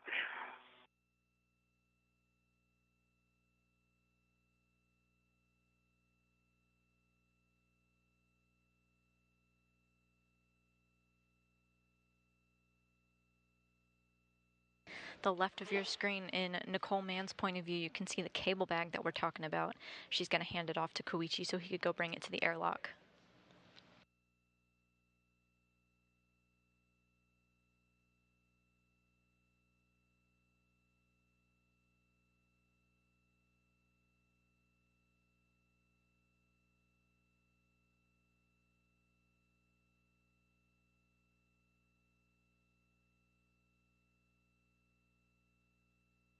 Okay, I'm at the anchor hook. Copy, Koichi. We'll have you just hang out there for a moment, and Duke will meet you with the cable bag. Okay, copy. And then we'll have you heading inboard first. Copy that. Okay, I've got the bag on my BRT. Just releasing it from structure, and I'll be right there, Koichi. Okay. And then after that, I can go to the airlock and stow the cable bag. Is that right? Affirm, Koichi. We'll have you stow that cable bag in the airlock, and then you can pop back out of the airlock. You'll put down a waist tether and lock that waist tether, and then we'll work the slingshot cleanup. Okay. I don't come back to the covered feeder card? Negative. Not yet. We'll have to clean up the slingshot first. So just get back to the airlock, and you'll put your waist tether on the airlock D-ring extender, stow that crew lock, the cable bag in the crew lock, and then we'll have some further instructions for cleaning up the slingshot. Okay, copy that.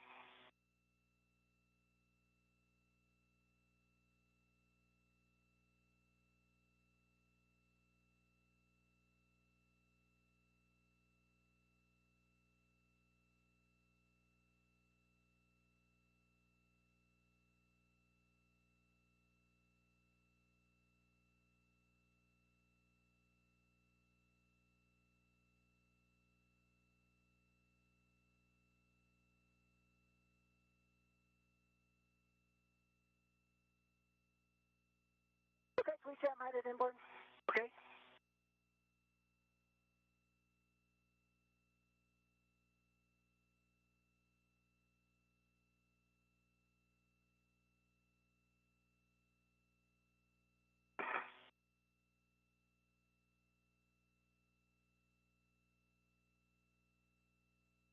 Now 5 hours into the spacewalk.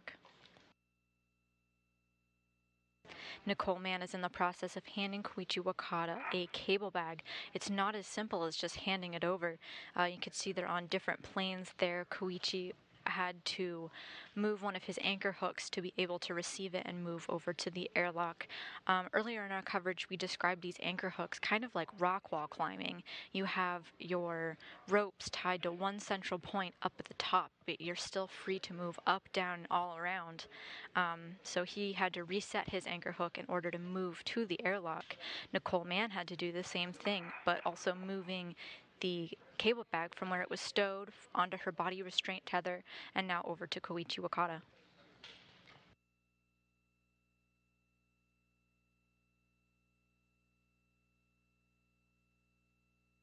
Good, are you? Duke? Yeah. Hold on.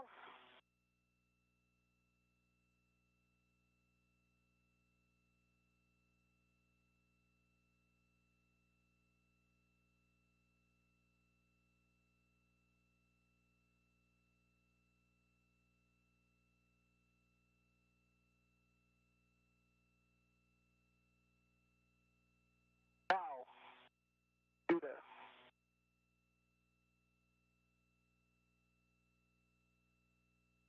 Awesome. All right, you ready for me to give you this cable bag? I'm ready.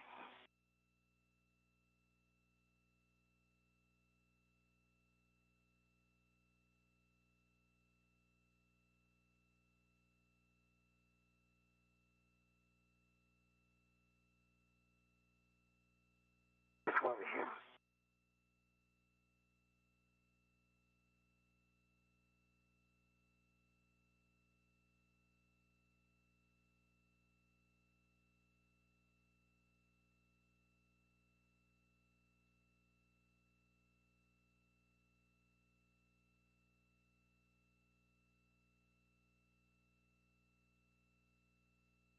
Okay, I set my rat to it. Okay. I will first thread it.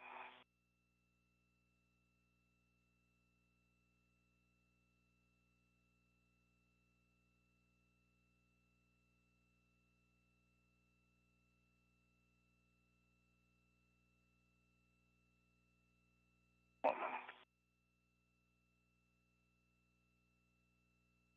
Okay, it's threaded. You can let it go. I can release it. Okay. Yeah. Okay. Okay, here it's coming. And before you take off, go to you. Okay. So let me attach the RT to that. Yep. They're handing over the bags now.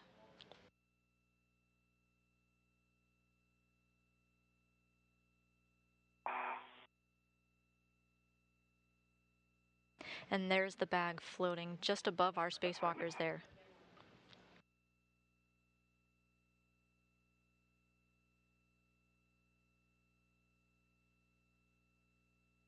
Baby RT's attached. Shows closed.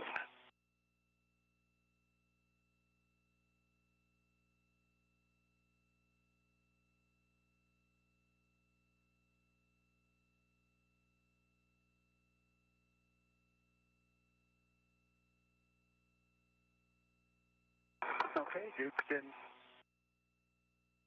Good. Can I translate? Yeah, Okay. yeah, All right. All right. Maybe it's better that I go yeah, low. maybe, when you get to that theater part. Okay. Okay, safety tether is good. Sig.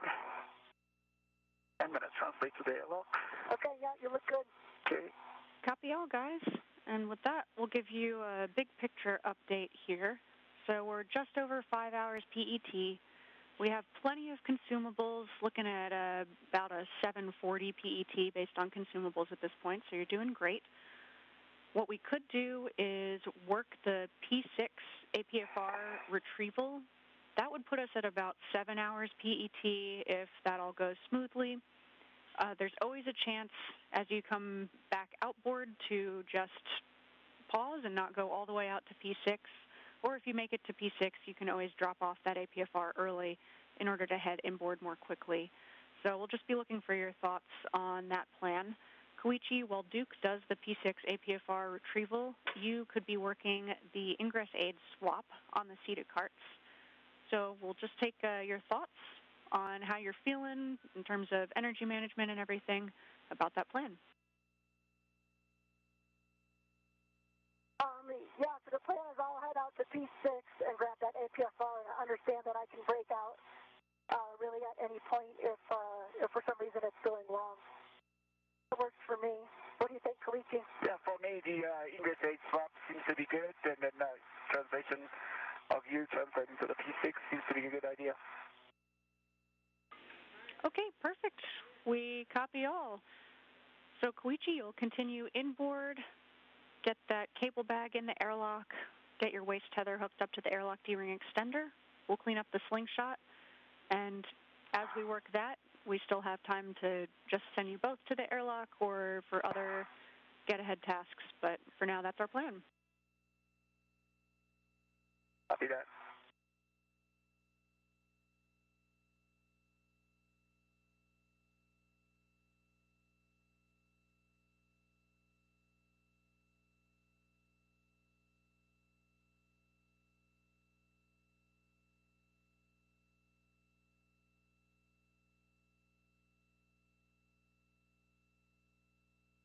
And with words from Zena Cardman, our spacewalkers now have their marching orders. For the rest of the spacewalk, we're about 5 hours in so far, but for the remainder, Koichi Wakata is going to go drop off a cable bag and then swap out some ingress aids. Ingress aids are referring to our portable foot restraints, kind of something that helps you get into these portable foot restraints. He's going to swap out the ingress aid for those. Meanwhile, Nicole Mann is making her way to the far end of the space station, P6, the port 6.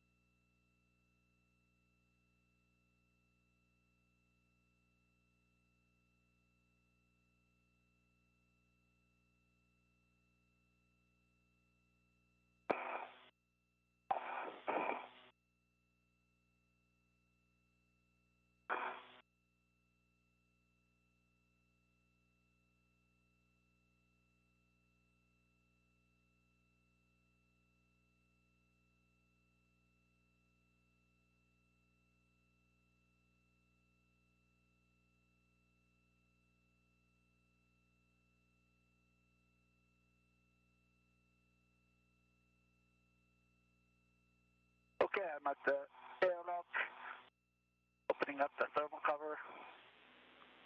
Copy, Koichi. You can get your waist tether on the airlock D-ring extender. Gate closed, lock, block, unblock.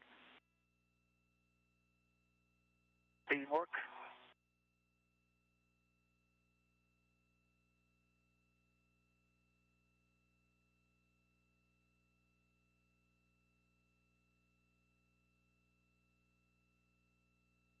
Okay, my left waist tether is now attached to airlock D-ring extender. Gate closed, hook locked, block on block. Copy, Koichi. Okay. And we'll get a check also of the other end of that waist tether, the small hook on your suit D-ring extender. Small hook is attached. Okay, small hook is attached to my left D-ring extender. Gate closed, hook locked, block on block. Perfect. Okay, Koichi, with your go, Duke can start cleaning up. Duke, for you, that would be releasing... Duke, you go to proceed. You'll release Koichi's EV2 anchor hook from 3011, stow it on your waist tether with the gate closed, hook locked, black on black. Okay, I have a rat to EV2's anchor hook. I'm removing EV2's hook. Copy. So you'll get that on your waist tether with both of the hooks closed, locked, black on black.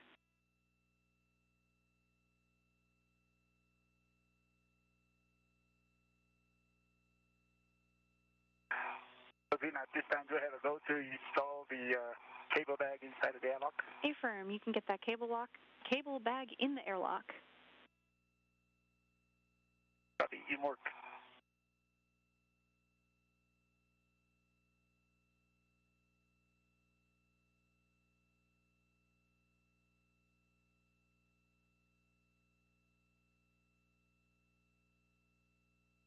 Okay, I have EV2's anchor hook attached to my right waist tether. Both gates load. Light is locked, black on black.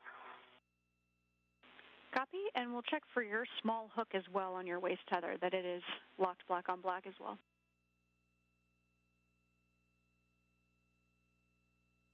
Koichi Wakata in the airlock, now stowing the cable bag he just retrieved from Nicole Mann.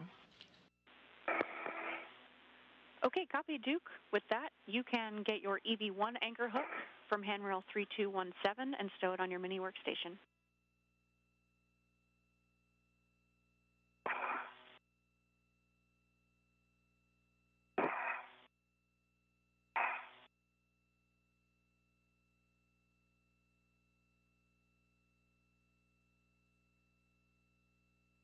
Okay, my anchor hook is removed and stowed on mini workstation.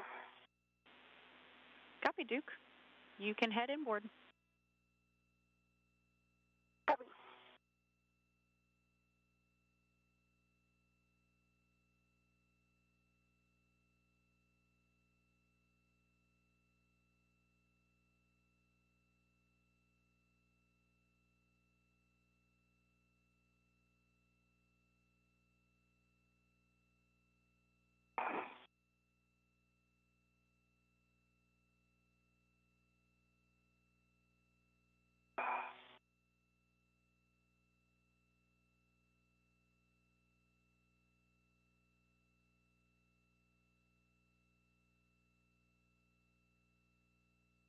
See, I heard some chatter with Nicole Mann with our ground IV Zena Cardman today here on the ground. She's configuring her hooks to be in a position to go out to the far reaches of the space station, the Port 6 truss, to retrieve a portable foot restraint.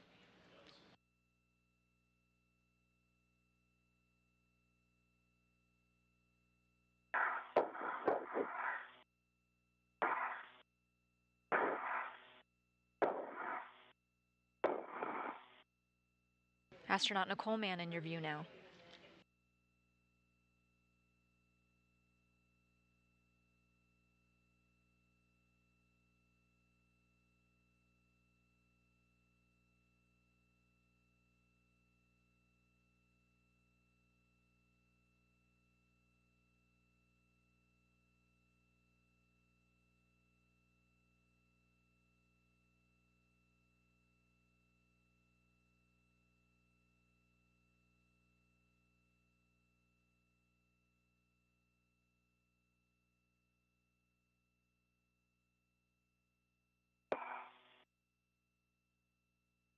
Completing a cable bag is attached to the red inside of the crew lock.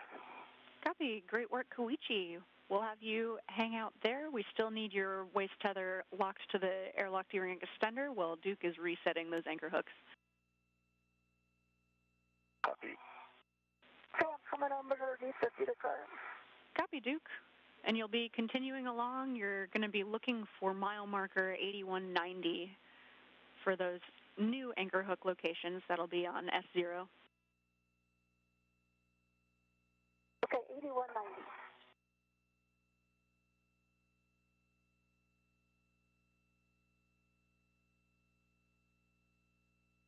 And Koichi Wakata has successfully stowed the cable bag back into the airlock.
at the port Cedar Cove. Okay.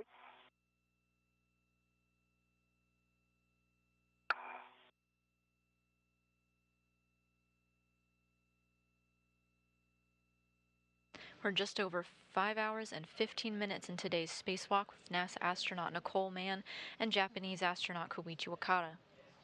Nicole Mann is currently resetting some anchor hooks. Quick handover here, guys.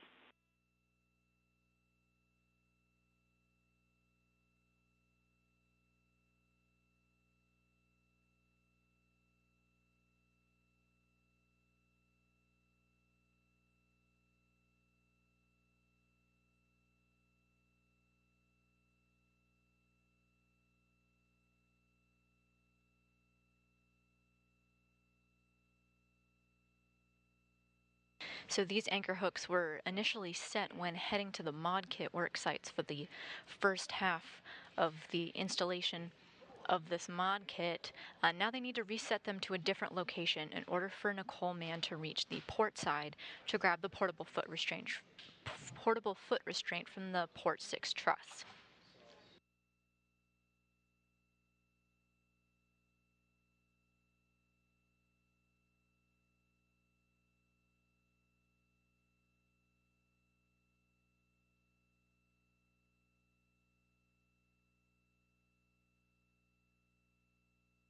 Even though we're needing to reset the anchor hooks right now in order for Nicole Mann to get to where she is to the P6 truss, after that, it's not necessary to reset them on her way back, as they can reach the airlock from the port side anchors. Okay, reach out at the anchor, 8190, so I'm going to put down our anchor.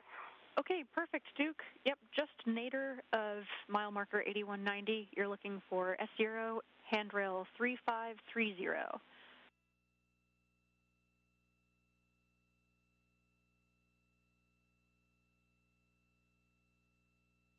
Okay, I see 3530.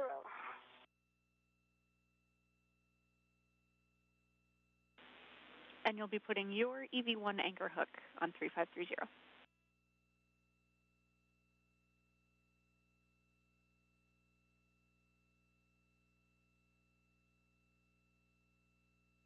Okay, my EV1 anchor hook is on 3530. It's closed, sliders locked, black on black. Perfect. Next, you can attach Koichi's EV2 anchor hook to handrail 3531. That's just zenith of mile marker 8190.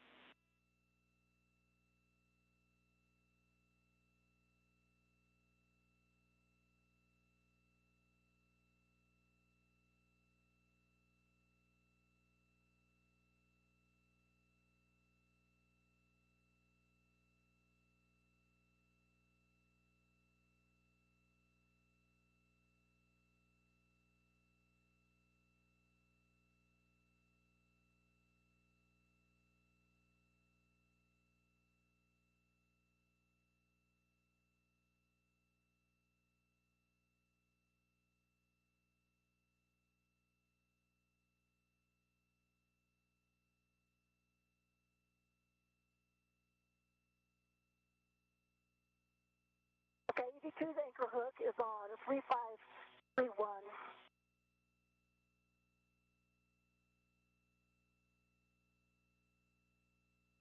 It's closed, sliders locked, and black on black. Copy, Duke. With that, Koichi, you can release your waist tether and get the thermal cover closed. You'll be heading Copy that, in work. back to the Cedar carts. Copy.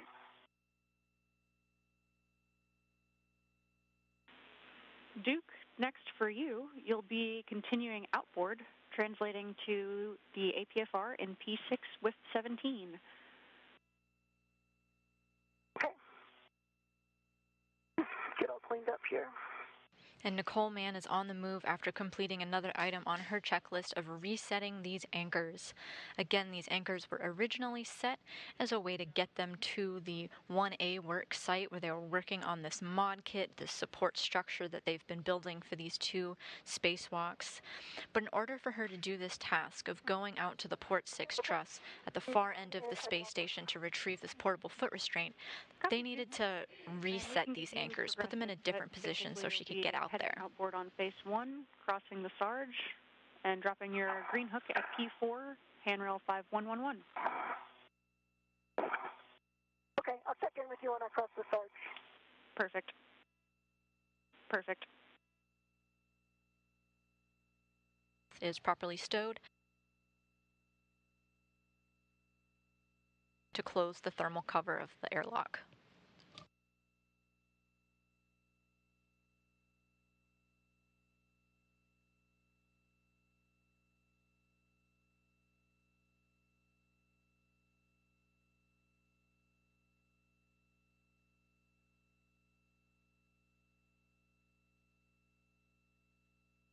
Okay, Zena, thermal cover is closed. I'm going to translate back to starboard. Okay. Copy. Sounds great.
Hey, Zena. Yep, I'm here. My gauntlets are down. Copy. Gauntlets down.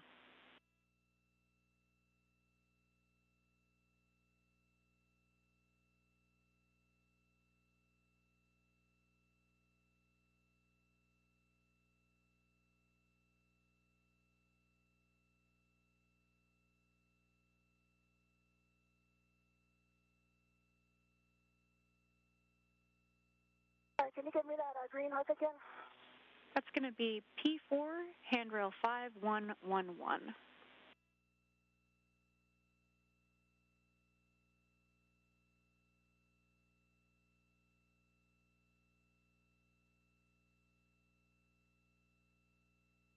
Okay, I'm there.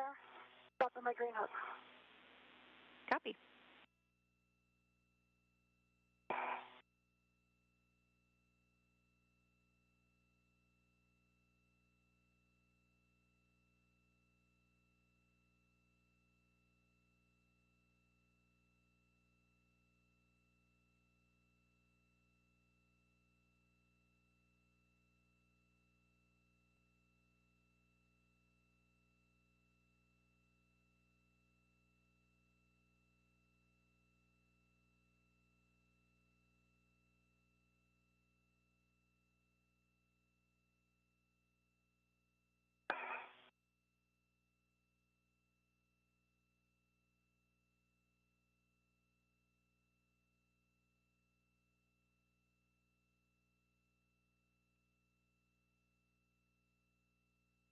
So, Zena, the VSA strap is from the one that I installed to... You're going to be grabbing the ingress aid from that sticky APFR that you brought inboard and transferring it to another APFR that's also on the starboard seated cart. It's in WIF 4. Okay, I see that. Okay, I see that. Okay, green hook is down. Copy. Green hook, Duke. Next, you'll be crossing over the IEA to the non-radiator side. And at the outboard non-radiator edge, you'll continue outboard.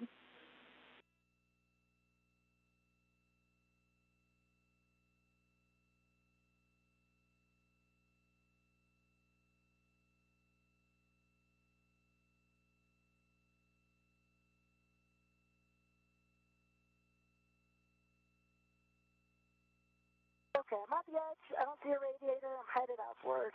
I'm at handrail 5117. That's a good handrail, Duke.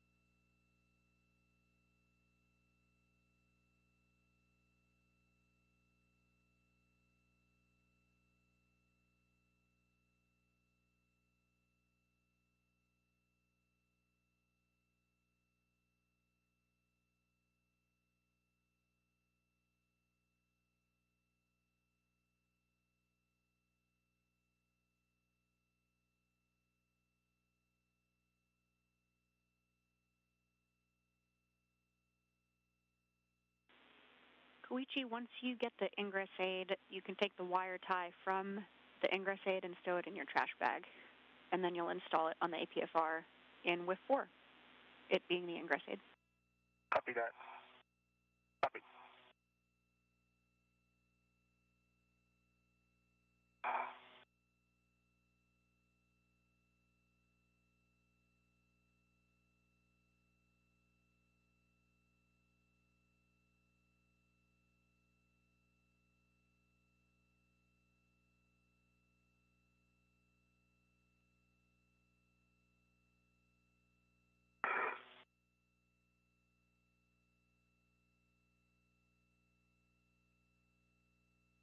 Okay, before that I will attach my wrench to the ingress.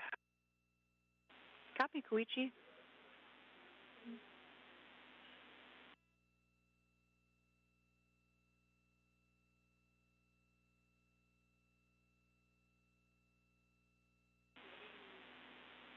Koichi will take a glove, hat, and gauntlet check from you. Okay. Gloves, good. No change, and hat is dry, and gauntlets are in place. Copy all. Thanks, Koichi. Thank you. Okay, I'm at the APFR, Koichi. Okay, I am still in the fetal cart, starboard fetal cart. Okay, Gene, I think I was going to set the yaw while I was here. Yes, You can ma'am. back me up on that. That's correct. So you're going to set that yaw to 3. All 3, okay.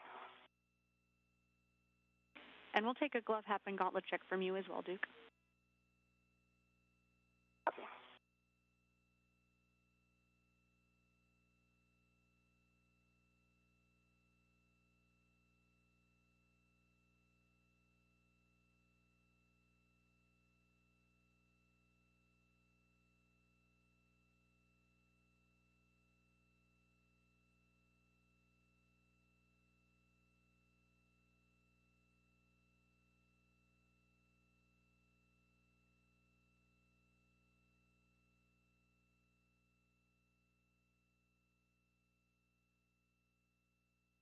AV1's gloves are good, top is dry, and gauntlets are down. Copy all, Duke. Thanks. Okay, we set a yaw.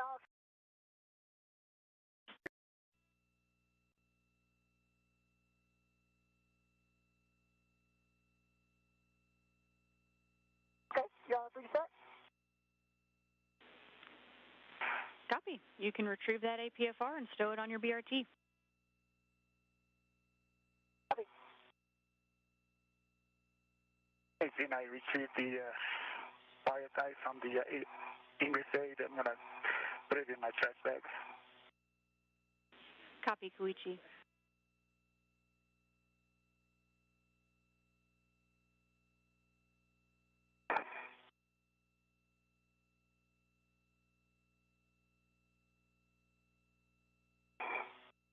Trash bag is really handy today.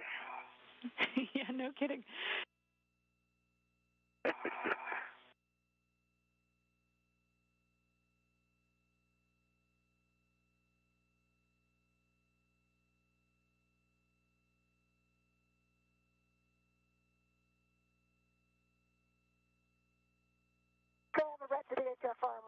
can. Copy, Duke.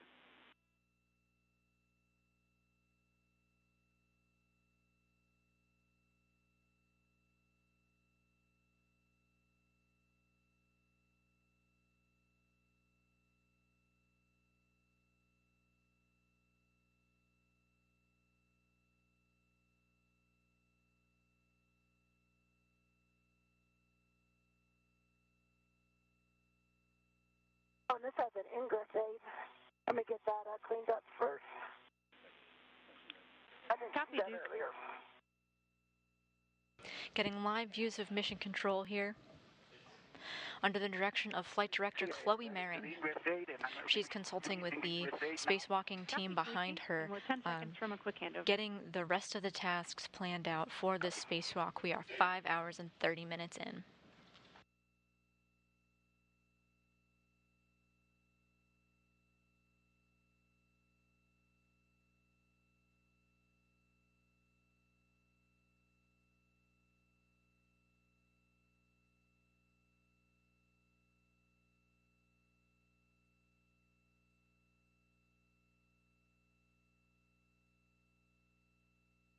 Nicole Mann has reached her destination at the P6 truss, again quite far away from the center of the space station to retrieve a portable foot restraint. She has it in tow and is now making her way back. This just helps future spacewalkers not have to take the time to have to go out there during their spacewalk, really setting us up for success for the next one. Hold it down. So I'm going to translate back like this, I believe. Got to collapse, but just not bend it down. Then when I stick it in the width, I'll be able to get some leverage to lower it. Copy, Duke. That makes sense to me. I'll just go slow. I'm aware that it's going to stick out more than normal.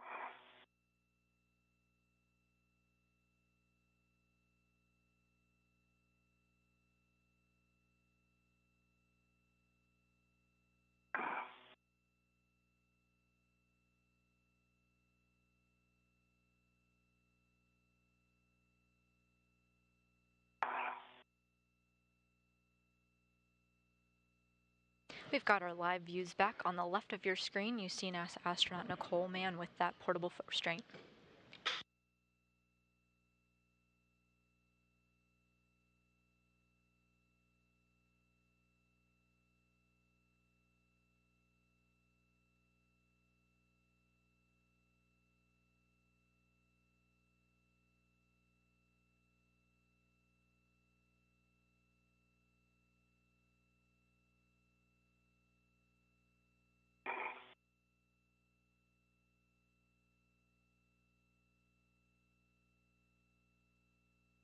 Okay, Duke, I'm about to install the ingress aid to the different PFR in the starboard speedo card.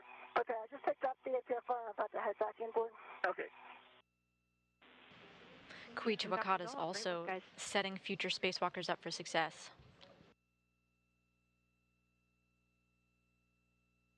He's taking an ingress aid of a portable foot restraint and putting it on another one. That APFR whenever you need. We're at about a PET of 540.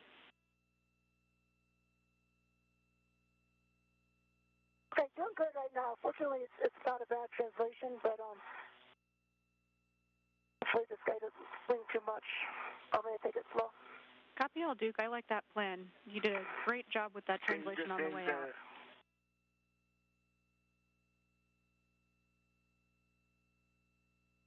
Okay, ingress aid is attached. Black on black, good pull test, good twist test.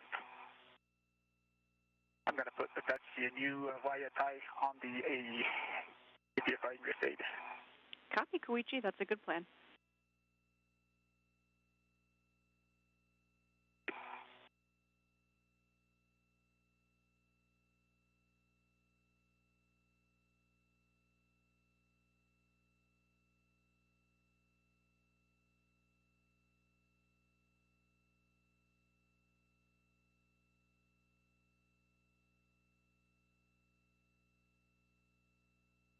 You can see Wakata on your screen now installing a short wire tie on the ingress aid.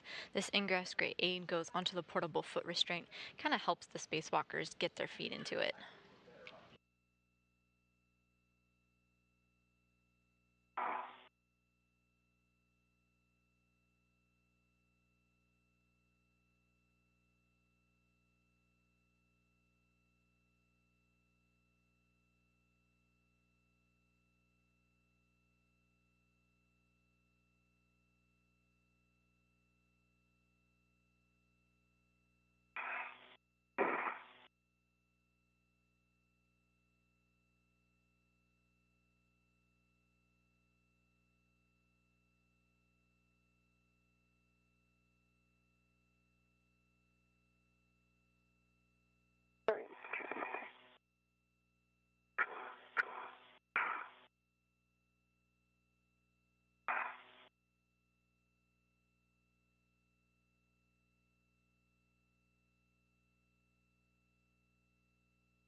Great work, both of you. We've got plenty of time. Just be nice and deliberate as we get you both back inboard and cleaned up. Sounds good. Sounds good.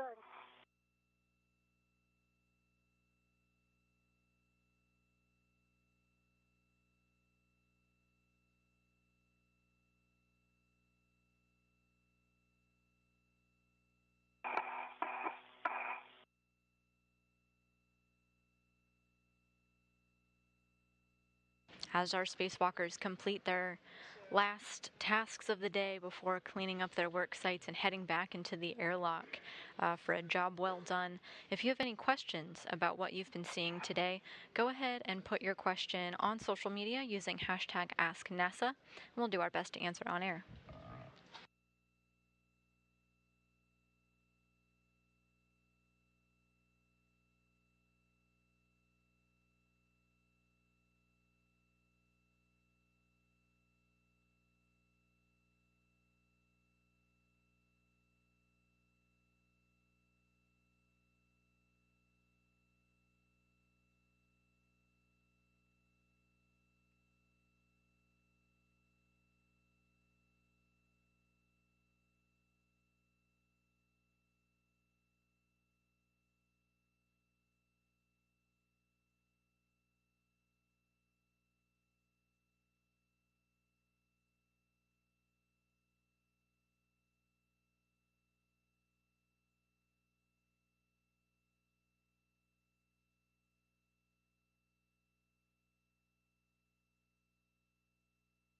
Yeah, back on the IEA.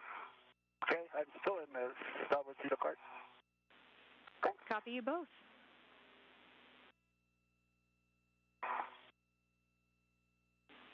Hold on, And Duke, you'll be I'm at working the... on installing the wire tie on the AIA. Copy, Koichi. Great work. Duke, for you, you'll be heading back to that P4 IEA. Once you're on the inboard edge of the P4 IEA, cross over to the radiator side and pick up your green hook.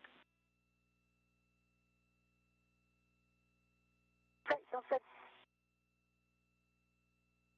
We got one question on YouTube about when these IROSAs, the rollout solar arrays, will be launching. So remember that for every IROSA or solar array that we're adding to the space station that has to have a counterpart, its mounting bracket that attaches it to the outside of the space station. So in today's spacewalk, we did install that mounting bracket to the 1A power channel, and soon it'll get paired with an IROSA. And to answer that question on YouTube, the IROSA will be launching on a SpaceX Cargo Dragon vehicle during the SpaceX 28, the 28th Commercial Resupply Services mission, and that'll be launching sometime this summer.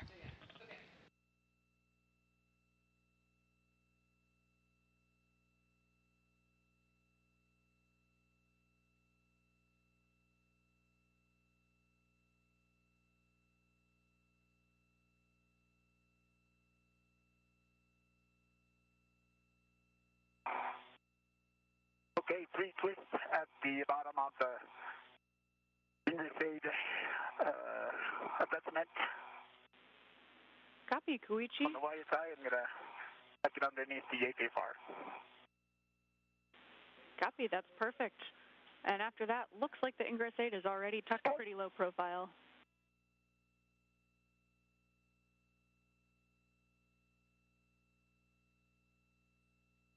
Okay, I didn't get your last. Ingress 8 is already tucked in.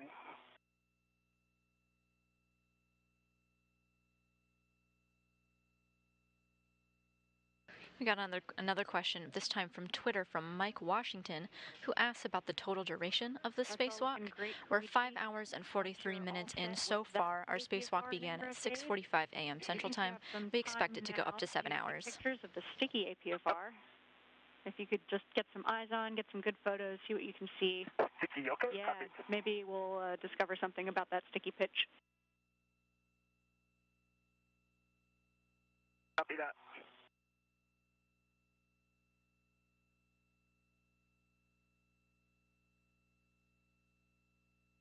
Okay, green hook is picked up. I'm crossing over. Copy, Duke. Great work. Koichi, for you, if you see anything that looks like an MMOD strike, obviously make sure to keep your hands well clear of it. Don't touch that area, and we'll take photos. Okay. Do you have any specific areas that you're interested? Or is that a pitch knob area or everywhere? The pitch joint especially, and if you see anything obvious, let us know. Okay. Copy that. Since it's at night and it's, I see, lights from external lights. And I'll be desirable lighting to take pictures, but we'll try to take pictures as much as I can. Copy, that's no problem, Koichi. Yeah, we'll just snag a couple photos, and then we'll have you head inboard to the airlock and stay ahead of Duke there. Copy. Yeah, I'm back on phase 1. Okay. Copy, Duke. I'm still Great taking work. pictures at the Sabotita. Okay, no worries, Koichi, I got a ways to go. Okay. I'll taking pictures here then.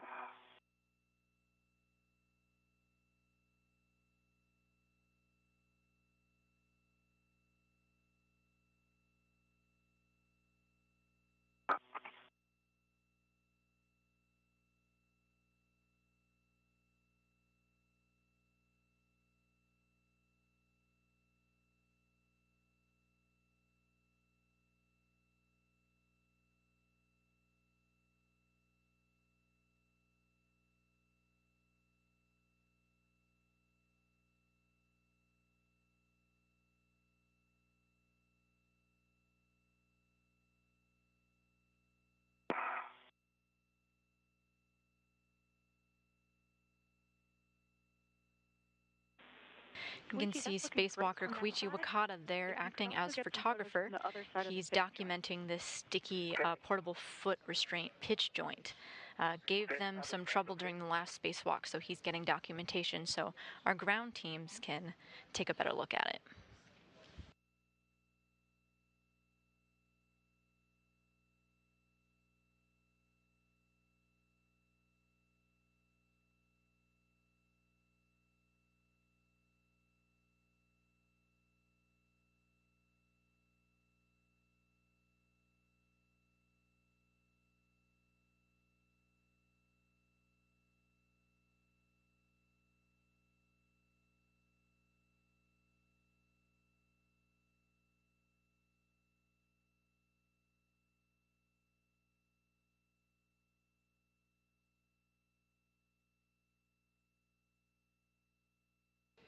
As Koichi Wakata documents the sticky portable foot restraint, I want to take another question from Twitter, this time from MK9, who asks, what are the next steps for the IROSA solar array upgrades? Is it 4A and 4B channels remaining to have their solar array deployed? So I want you to take a look at this graphic here, kind of shows what we've done. So 4A and 4B that MK9 mentions in his or her tweet, it's already completed, has mounting bracket and has solar array. 4 are done. 3A, 4A, 2B, and 4B are already deployed. We've completed the mounting hardware for 1A and 1B. All that's left is for them to get IROSAs themselves, roll out solar arrays. So to answer the question, 1A and 1B are next up to get the IROSA solar arrays. APFR. Okay.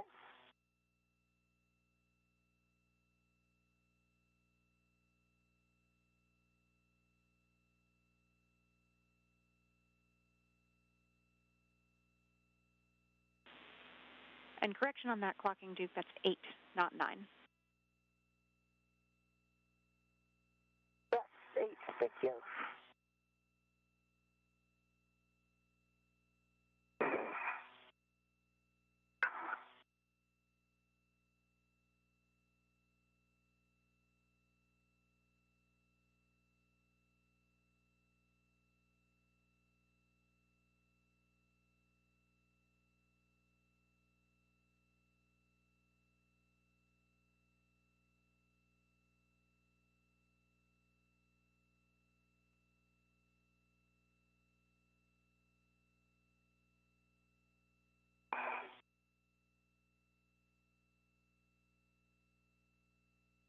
A while ago, Nicole Mann set out to travel out to the Port 6 truss of the International Space Station to grab a articulating portable foot restraint. She has grabbed it and made her way to a cart being a sort of stowage locker to the outside of the International Space Station where they can kind of keep and store things as they need it. And now she's working on stowing it onto the cart. Make sure that the ingress aid isn't going to be in the way, or anything on structure will be in the way of you installing and then holding down that ingress aid. Okay, you got it. I'm here with 2, getting off my BRT now.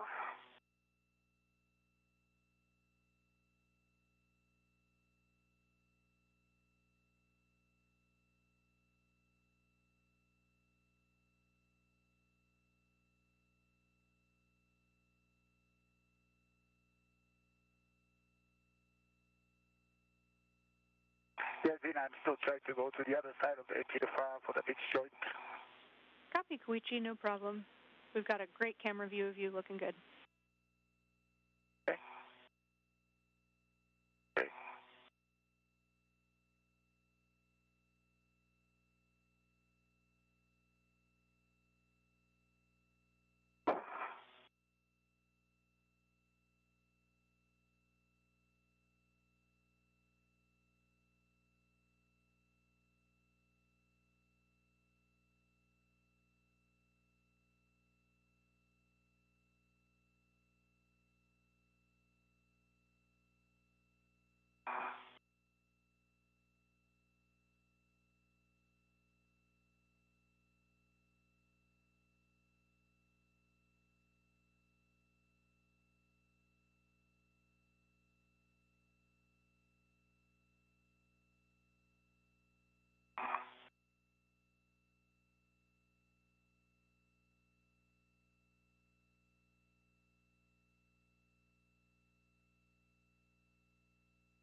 You're getting live views from both of our spacewalking astronauts.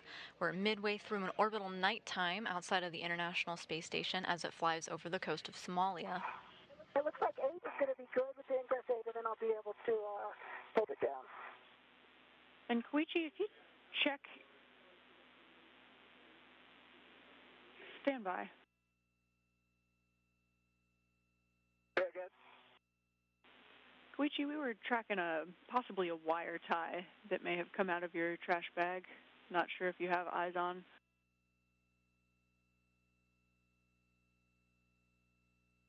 Wire tie. Wire tie is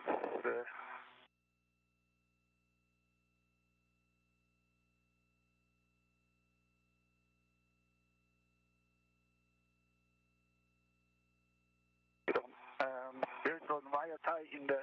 Looks like there's a wire. It's hard to feel. I cannot open the trash bag. Yeah, copy. No problem. We'll check the video, Koichi. Where do you see it? We saw it on the Okay. video. We think we'll check the video. We'll find it out. You might be able to feel the soft fabric portion of your trash bag and see if the wire tie is still in there, but we'll check the video, no problem.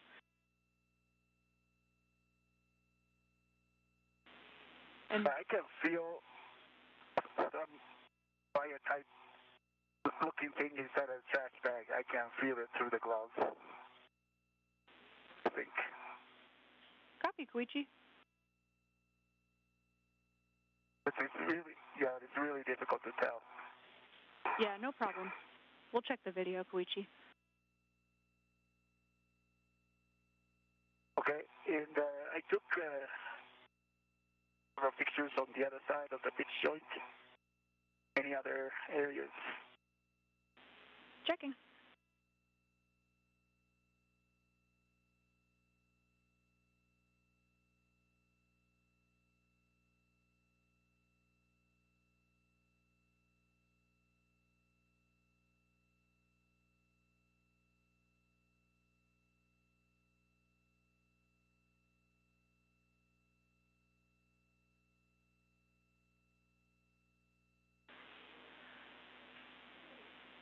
Okay, Koichi, we're good with pictures on that APFR. So we can have we'll have you guys coordinate. We'll take your thoughts on whether Duke thinks it might be helpful to have a second crew member over there for that sticky ingress aid.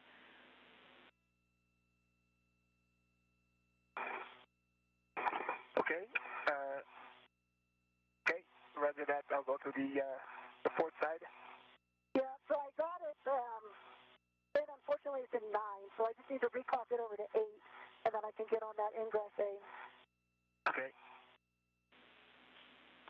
Copy. And Duke, are you seeing any possible interferences holding down that ingress aid? Not yet. No, actually it looks okay. Maybe I'll try it right now. Let me try it right now. That way Quickie knows if I need his help. Okay. So I am black on black. I've got a good full twist test. Copy, Duke. On the APFR.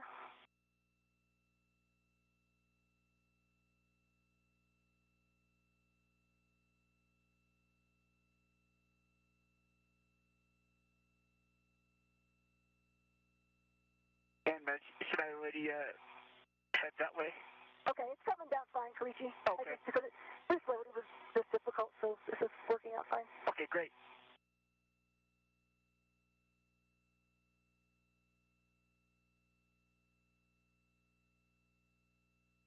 I mean, I have it at 9.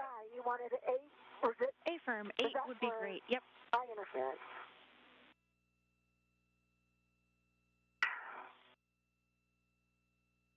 Okay, Zena, do you want me to translate to the airlock or to the port side? Yeah, Koichi, we'll have you head to the airlock and get connected on the airlock gearing extender. Okay. Copy. Okay, ingress aid is full to death. Copy, Duke. Nice work. Great.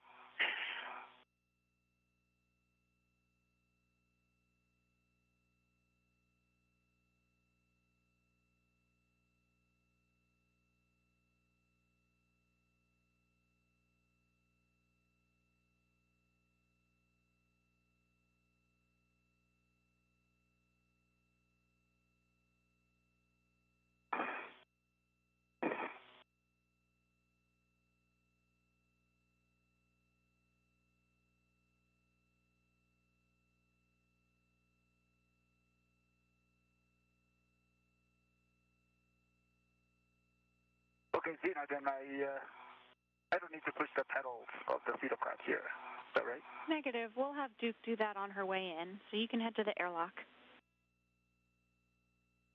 Okay. Copy. We're coming up right on PET of 6 hours. You guys are doing great.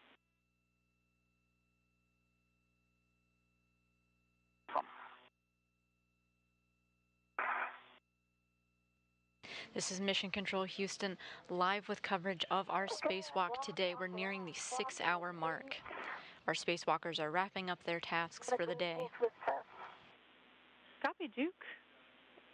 I think I messed up some of the,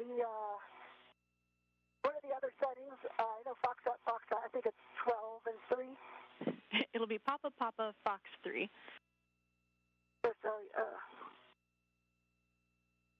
Fox 3, okay. I messed up Fox. Let me get that.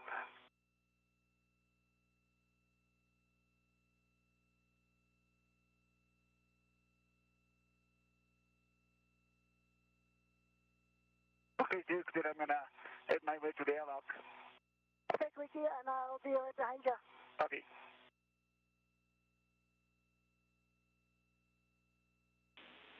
Houston likes that plan. Just take it nice and smooth. We'll get you back in the airlock, and then Duke, you'll follow. Captain. Sounds good.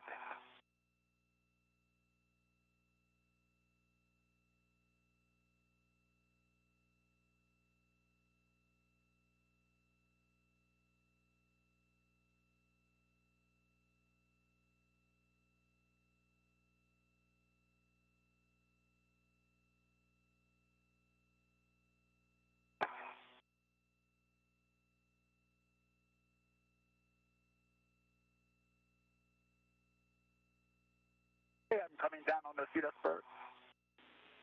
Copy, Koichi.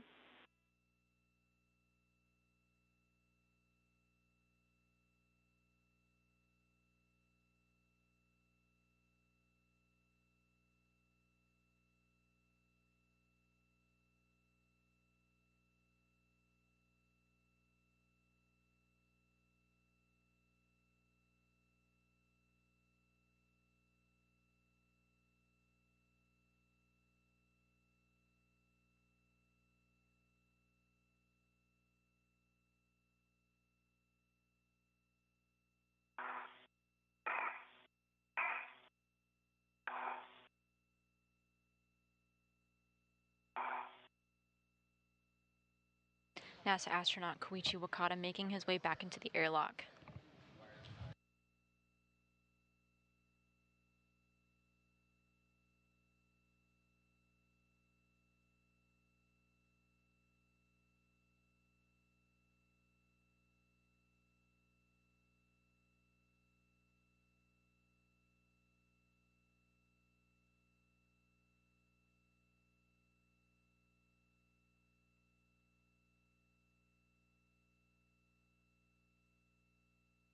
Okay, Zena, I'm at the airlock. I'm going to open up the thermal cover. Copy, thermal cover. Once you've got that open, you can take your waist tether to the airlock gearing extender, and gates close, locked, block on block. Copy. Work.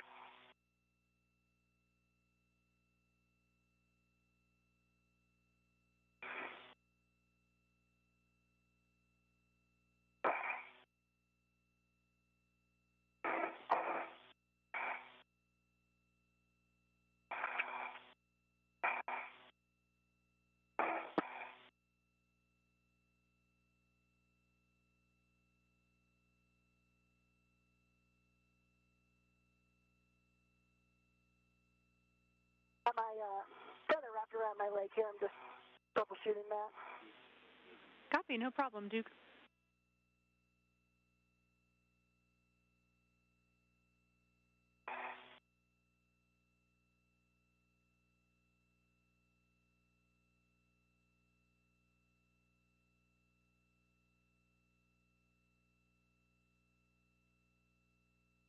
Okay, Zena, I attached my left waist tether to the airlock gearing extender.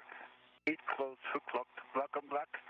On the small hook on my left waist tether is attached to my left gearing extender. Gate closed, hook locked, black on black.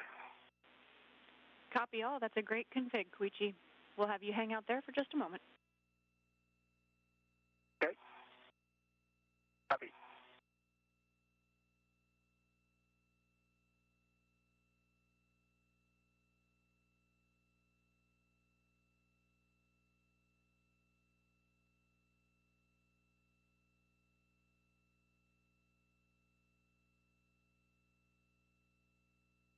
Okay, I am back at the anchors. Copy, Duke.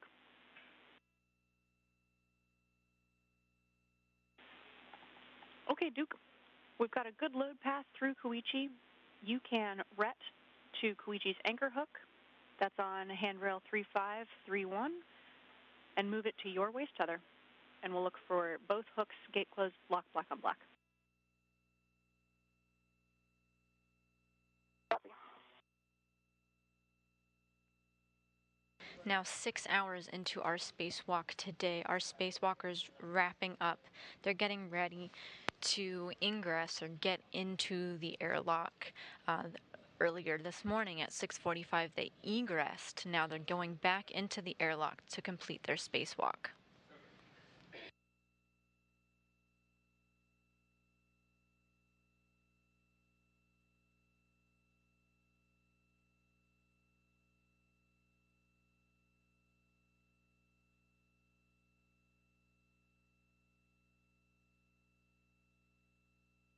Okay, I have a ret to Koichi's anchor. Copy, Duke.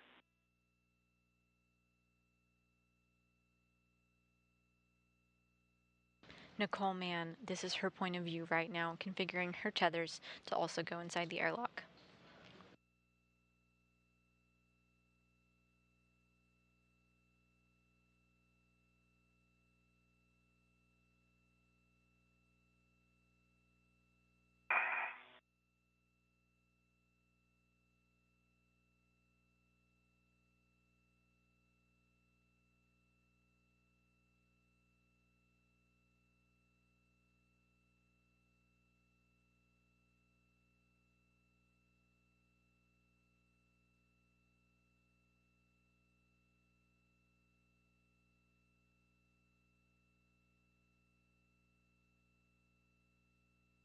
All right, EV2's anchor is attached to my right waist tether.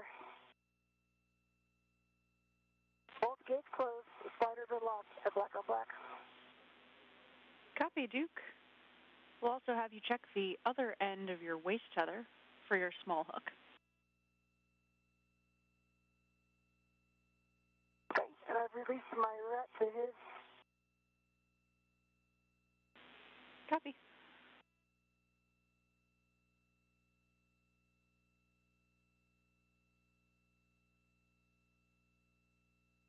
How much time do we have before sunrise? Checking.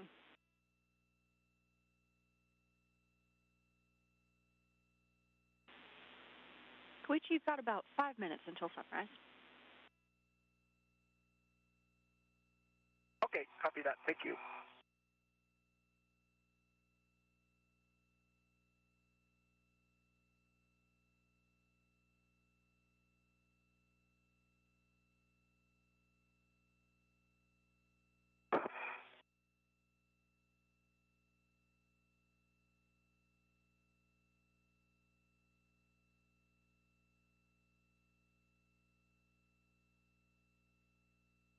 Sorry, just trying to get eyes on here in the dark. Can't see it.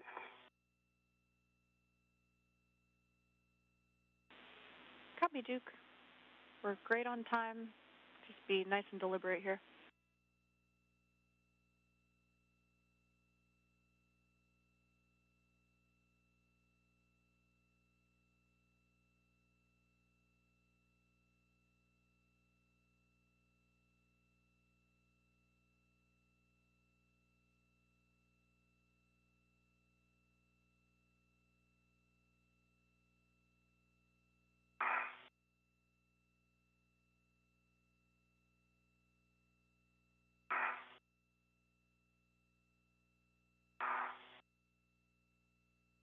You don't have a camera on me, do you, Zeno?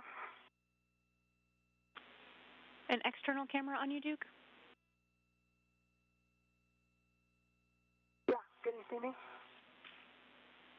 Checking. Not right now. We've got your HECA, but I don't think we have a good external view. We'll check.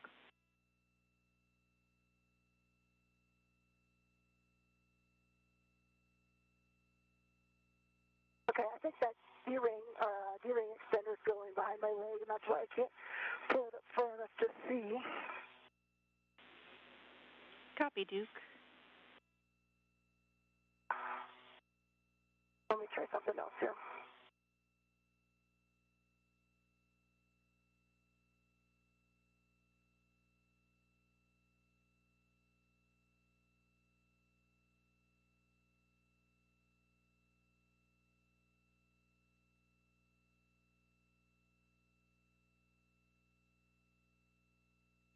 The point of view of NASA astronaut Nicole Mann on your screen now. She's working to configure her tethers in a way that she can get inside of the airlock. It's pretty dark out there right now, but we expect an orbital sunrise with some better lighting soon. But it's going by, but I think it's going behind my back is the problem. Copy. I understand now. Let me see if I can maneuver down here. Copy. We do have an external camera view on you, but it's pretty dark and there's some stuff in the way. I unfortunately don't have a great view.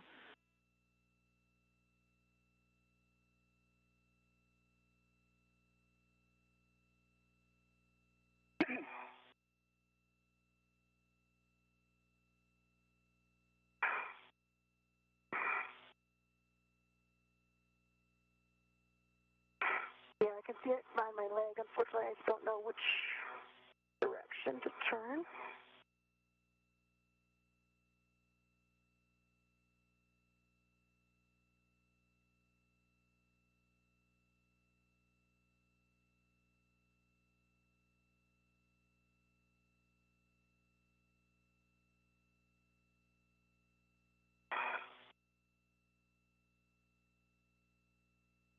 Okay, it is locked. I got eyes on it. Great work, Duke.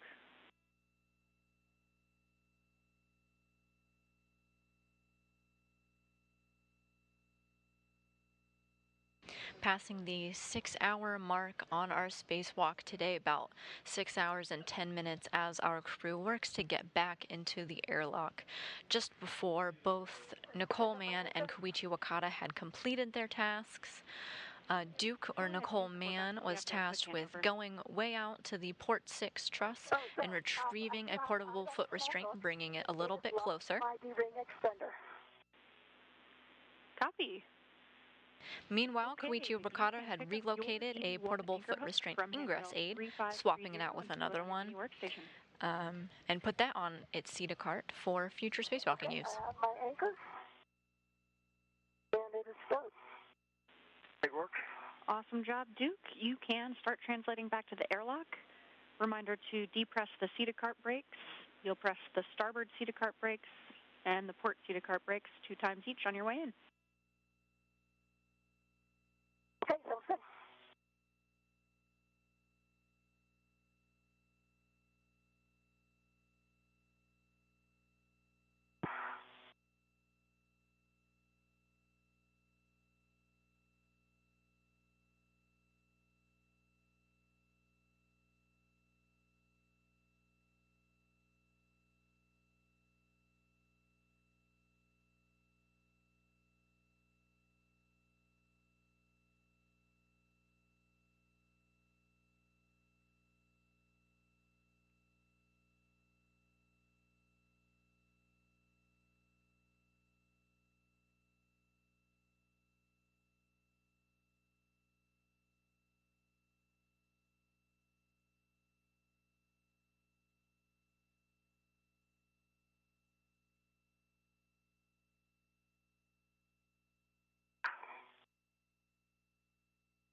In the lower right corner of Koichi Wakata's helmet camera, you can see we're entering an orbital sunrise.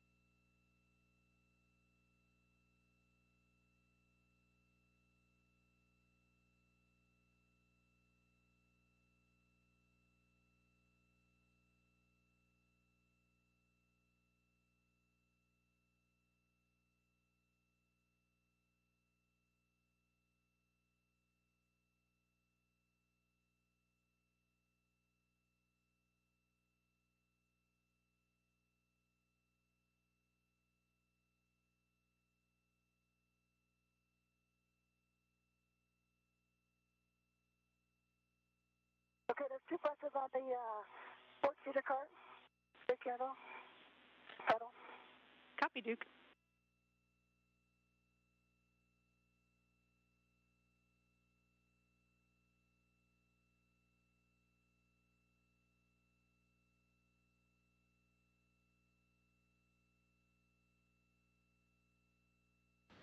Astronaut Nicole Mann is confirming that the brakes on the CETA cart are fully engaged.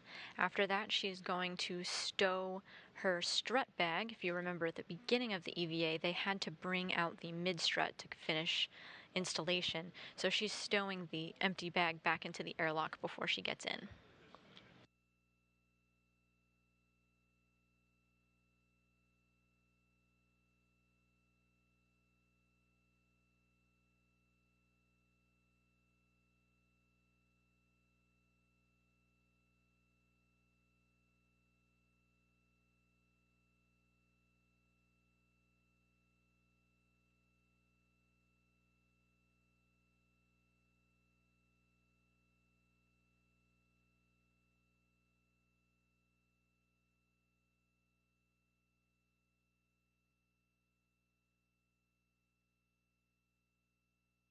2 presses on the port seat current.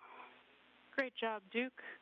And just a heads up right now, your safety tether looks good, but for a moment was about to go between your legs. You're in a great config now. Looking good. Okay.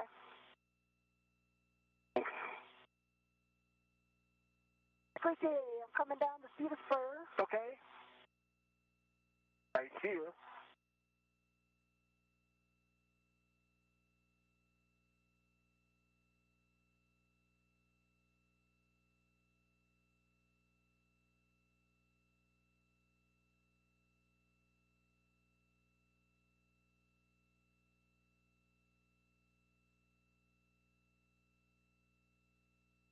How are we doing on time, Zena? We're at PET 6:15. Doing great. Fine if we take a couple photos before we go into the crew lock? You bet, Duke. All right. Perfect lighting.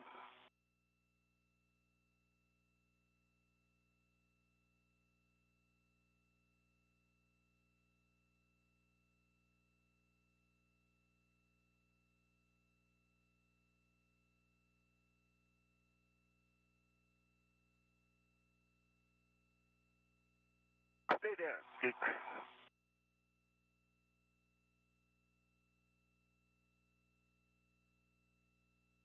Oops, sorry, let me get back. So let me get my laser. What's up? Okay.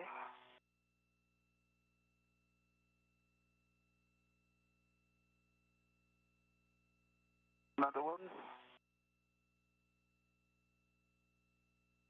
Okay. Another one. Okay, that's great. All right, let me get my logo down, and I got a couple of you, Queeky. You got a good Earth view in the background here. Awesome.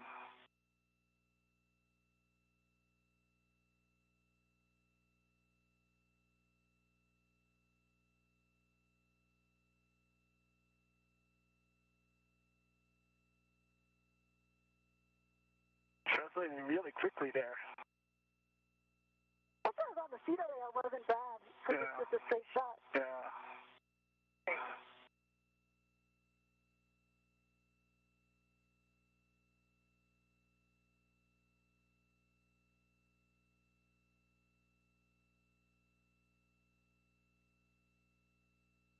Let me get another one here.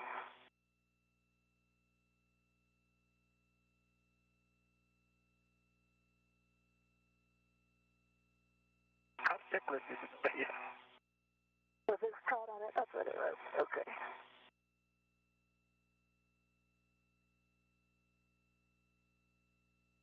You can see our spacewalker, NASA astronaut Nicole Mann, there with a camera taking some pictures of Koichi and perhaps of this orbital sunrise. They're about 6 hours and 17 minutes into their spacewalk and have completed their tasks for the day, so they're taking advantage of the scenes, grabbing a few shots, and then going back into the airlock.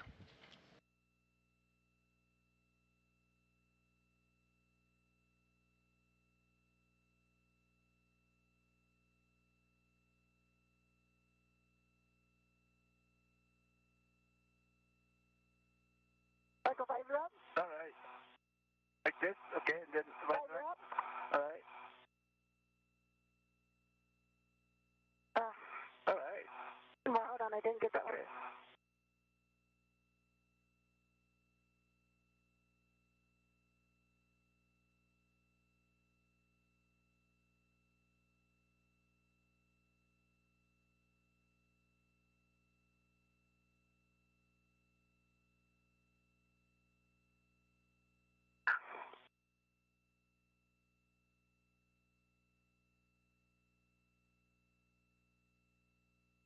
Okay. Okay. Good.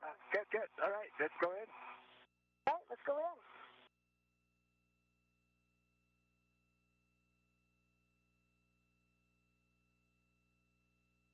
Right, Dina, then I'm going to ingress. Copy. Great work, both of you. Koichi, before you ingress, you can turn off your HECA. Copy. Work.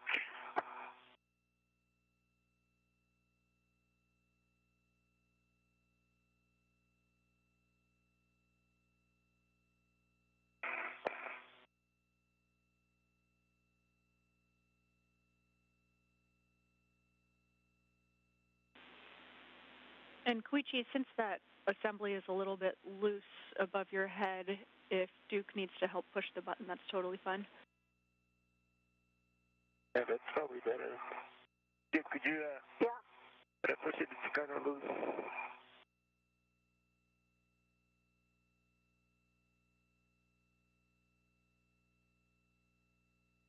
Oh yeah, quite loose. Yeah. Okay, it's pushed. Okay, Hecker is off. Thank you, Duke. Okay, come in.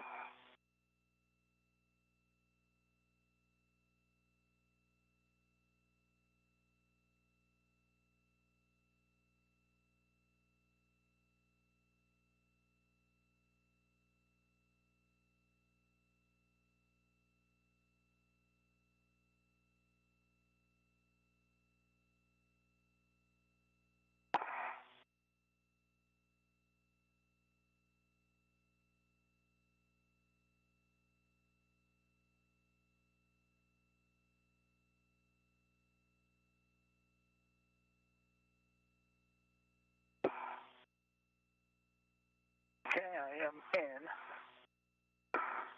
Okay. Copy, Koichi. Duke, you can also turn off your Heka and ingress.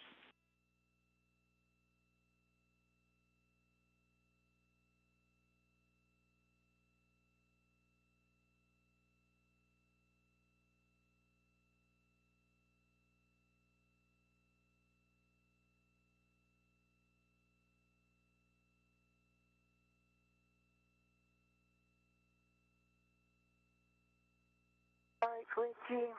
All right. Coming in. All right, I see your feet. No, your head first, right? At first, yeah. Right, okay. So I think if you just bend your knees, you know, Okay. so your heels Is that good? are out of the way. Okay. But if you could bend them more, Okay. like all the way, yeah, just Very good, okay. get in here. All right. And I'm staying on the Duke, forward side. Oh, okay. you'll also I'm be... going to put a hook on the thermal cover before I go in. Copy. Sorry, what was that, Dina? Disregard, we were going to ask you about the thermal cover, but you answered our question. Okay, yeah. We're beginning to get our final views of our spacewalkers here. You see the legs of NASA astronaut Nicole Mann. She's there in the pair of legs with the red stripes, making her way into the airlock.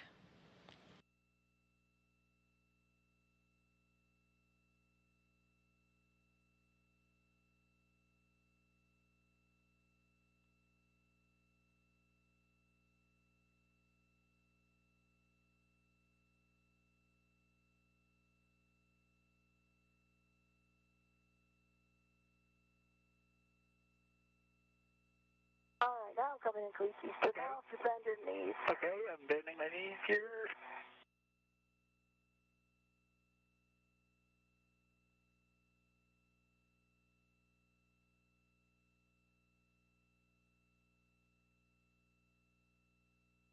All right. All right. I'm in. The thermal cover is closed. Awesome. Copy, Duke. You can release the hook from its stowage tether point, attach the hook to the magnetic plate D-ring, and cinch the strap until 6 lines are visible on the tail. Verify that the magnet is engaged. Okay. It'll work.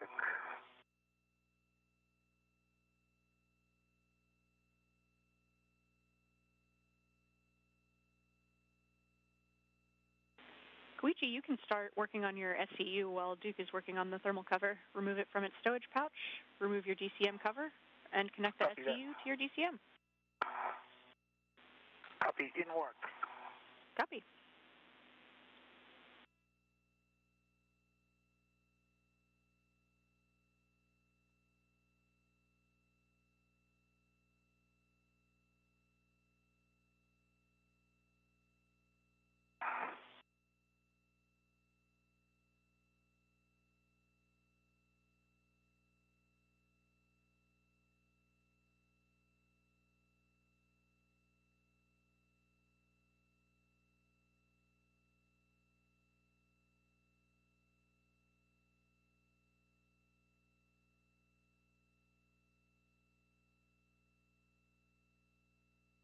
Okay, I'm 6 down, 6 lines visible. Copy, Duke. Verify that the magnet is engaged, and with that, you can also start working on your SEU. Okay, magnet is engaged.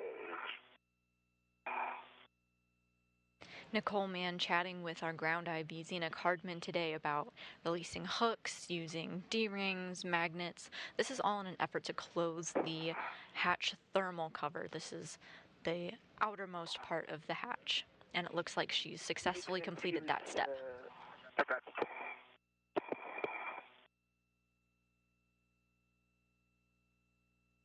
You just heard Koichi Wakata be referred to as EV2. Our EV1, of course, today is Nicole Mann, and doing these hatch operations is part of her responsibilities as the EV1. The max cooling minimizes the time necessary for SEU cooling. Okay, testing that now. Okay. EV2 copies. We're back now with our live views inside the International Space Station. We have NASA astronaut Frank Rubio, one of our suit IVs today. I'm working on my SCU. Copy, Duke. Still, EV2 still working on the TCD setting. Early this morning, Frank Rubio helped our spacewalkers into their spacesuits, and today he and Josh Cassett are going to help them out of their spacesuits after repressurization has begun.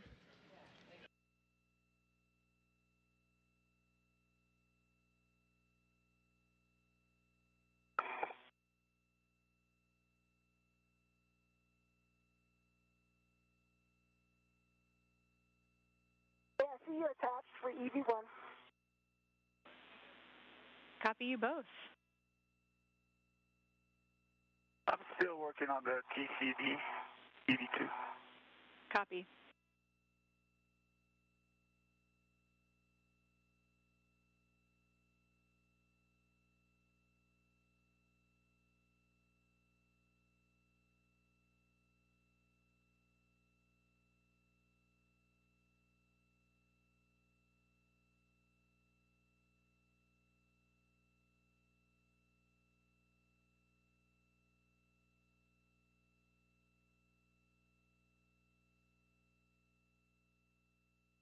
Even though the hatch thermal cover is closed, it does not necessarily mean our hatch is closed, and in fact, that's still not expected to happen for several minutes now.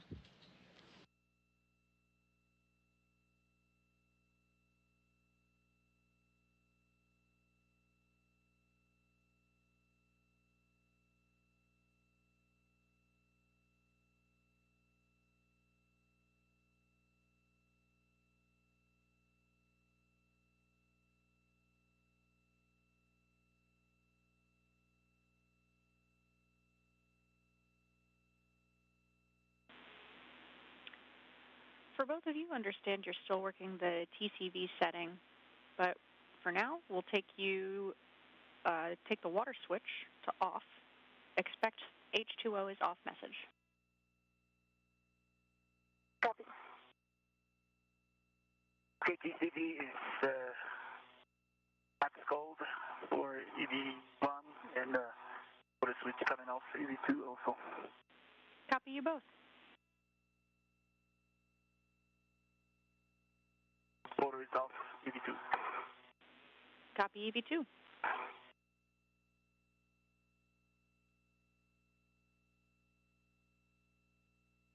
And water is off for EV1. Copy. Water off for both of you.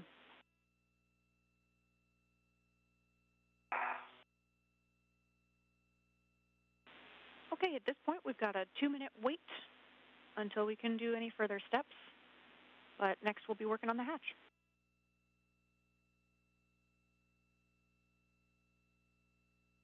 Copy.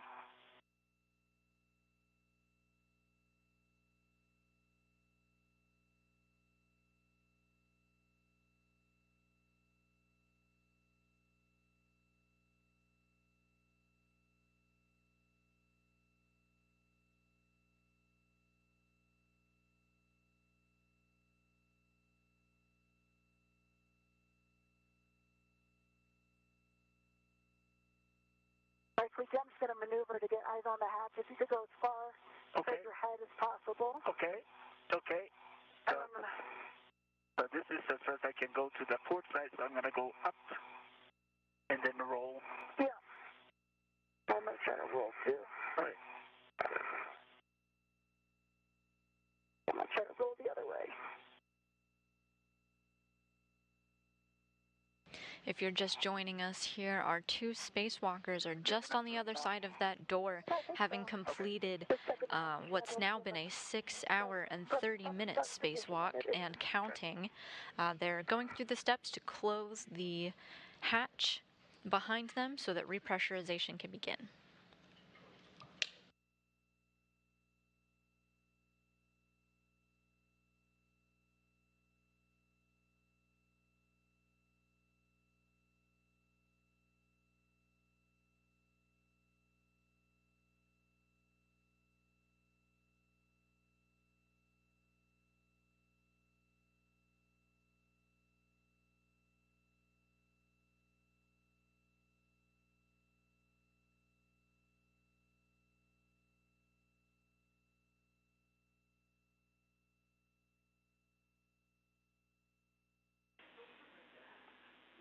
Okay, crew, you can verify that the outer hatch is clear of hardware, verify the handle position per hatch decal, and close and lock the hatch.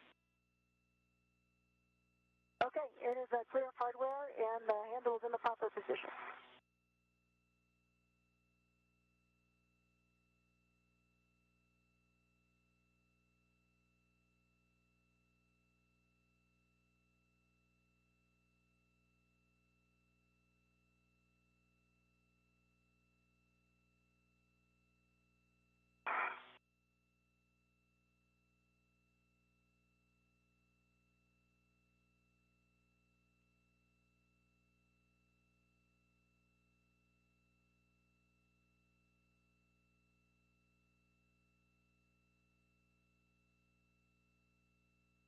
I'm going to try to back up. Please, I think maybe my foot is hitting you. Let me know what you... Okay, and my clearing of the rolling.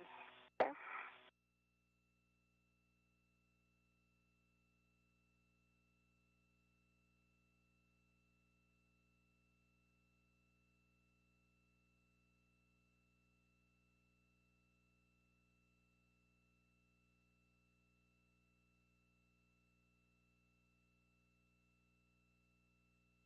Be clear. See, if you bend, maybe if you bend your knees a little bit, too. Okay. Thank you. Okay. And I got it started to move. Let's just work in that angle. Okay.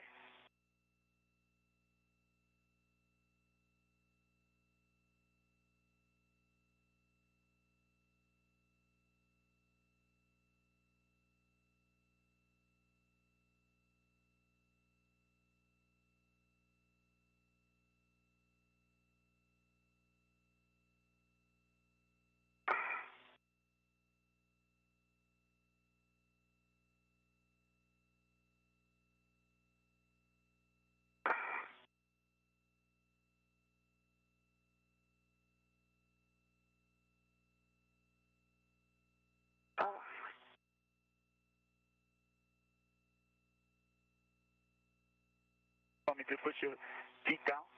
Give me a second. It went back in, so I got to push it again. Okay.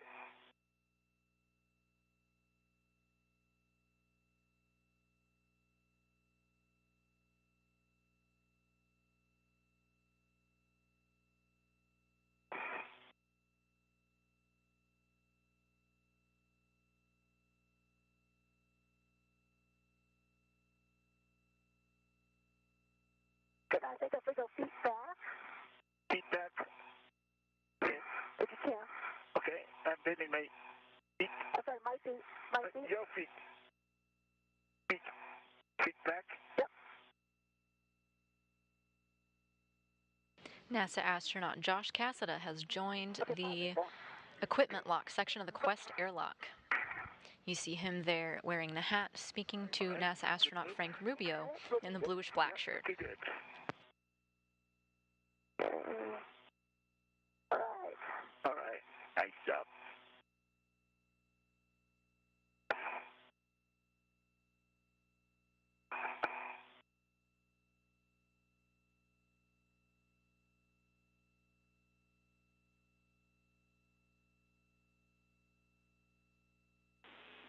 Okay, crew, we are ready for the repress. Check that your SCUs are connected to the DCM. We've got your water off for 2 minutes. Check that the EV hatch is closed and locked.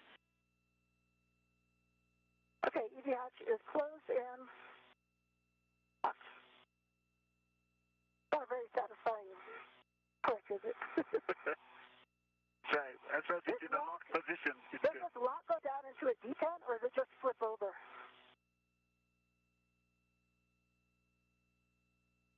I think it just flips over. Okay.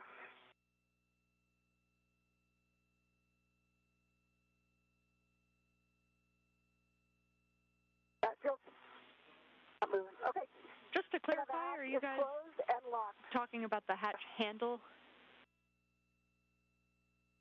No, not the handle, the lock. That's the thing you flip over. It says locked. Does it pop into a detent, or it just flips? Yeah, it sounds like a good config to us, Duke. It's not a very noticeable detent. Okay, on the UIA, check oxygen for EMU 1 and 2 valves are open. UIA oxygen, ENU 1 and 2 are open. Switch power for EV1 and 2 on, and check that the EMU LEDs are on.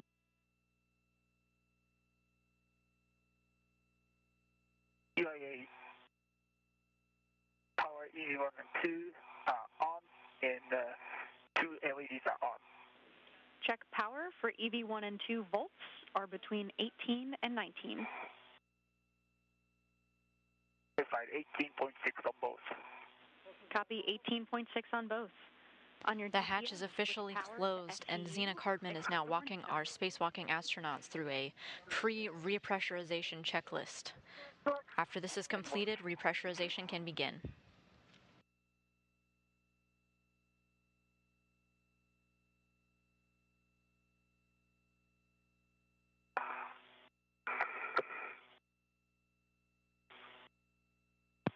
EV1 power to SCU. EV2 power to SCU. Copy EV1 and 2 on SCU power. On your DCM, take your O2 actuator to press. Inward. Inward.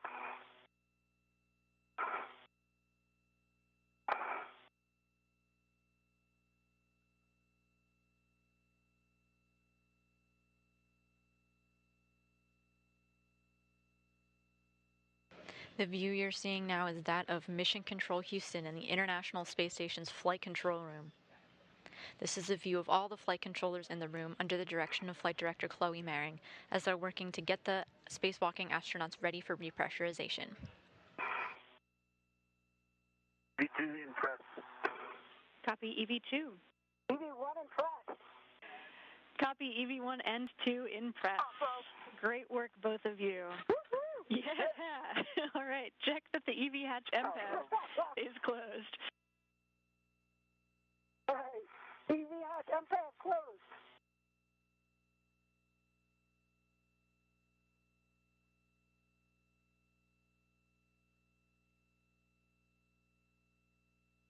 Awesome, Duke. Okay, EV2, we're actually showing you not quite in press just yet. If you could give your O2 actuator a little wiggle and make sure that it's fully in the press detent. Okay. I'm jiggling it. And Duke, we'll take a wiggle test from you as well. Wiggle coming. It wiggles, but still it says the question mark.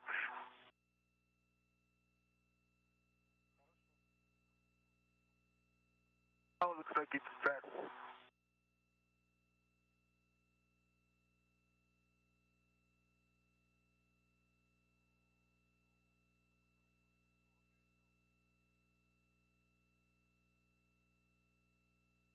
EV2 DCM shows the O2 actuator in that press. Copy, Koichi. We see you both in press. Okay, check that the EV hatch MPEV is closed. Okay, EV hatch MPAD is closed. IV hatch equalization valve throttle off to norm at your desired rate. Evie, expect an alert tone. Okay, and Xena, I am with you on 1, and I will take it from here. Great job. You've got it. Over to you, Frank. Congratulations to you all. And thanks so much to the team for all the effort you put into the troubleshooting and all the hours added. It was a great safe and great procedures that you gave us to get that mod kit installed. And well done, Kalisi, for sticking with it. Great job, Duke, and a great job, Zena, and thank you to the entire team for the entire wonderful procedures and real-time advice for the troubleshooting. It worked out great. I'd like to thank JAXA folks who are supporting in Houston and in Tsukuba. 日本の皆さん、今回の船外活動にあたりご支援いただきありがとうございました。ISS は漆黒の宇宙の中でとても輝いて見えました。人類のかけがえのない宇宙の研究施設の希望と可能性を象徴しているような輝きです。国際協力をさらに進め、和の心を持って ISS を最大限に活用して、その利用成果を創出していきましょう。Thank you again.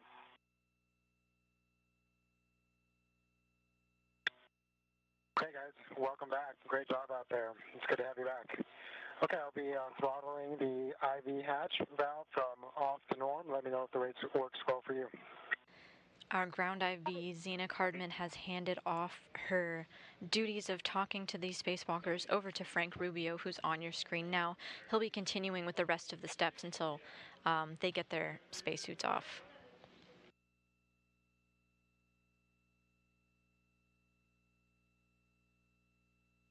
Okay, it's started. Let me know if that works. We are going to go up to 5 and pause there. You should expect an alert tone at 4 PSI.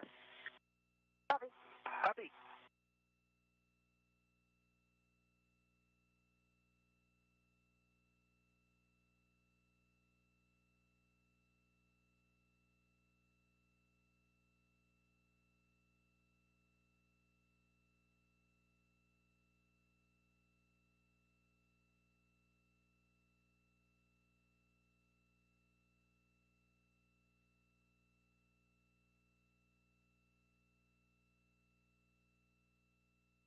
The crew there just shared some kind words with the team here on the ground, namely thanking them for the troubleshooting measures happening between the January 20th spacewalk and now, as they went out today to do some of the fixes, try some new workarounds. And ultimately, it led to success. Now repressurization has begun, as you can hear that sound in the background. We're going to vacuum. We started at about 0.3 psi, and we're steadily moving up. We're going to do a suit check at 5 psi.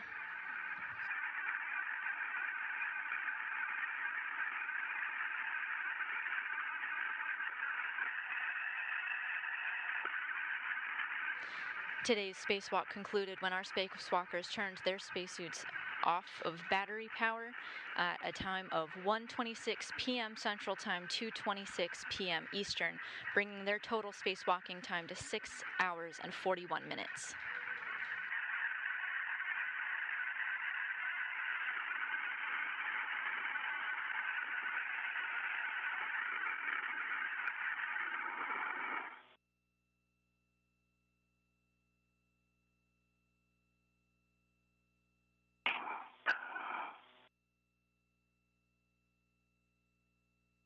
Okay, we're at 5 PSI. We'll pause here for 2 minutes to let the pressure stabilize.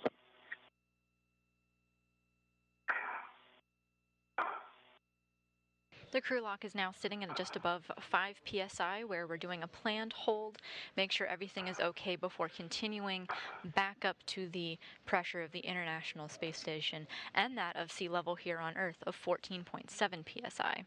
So we're going to wait a minute here.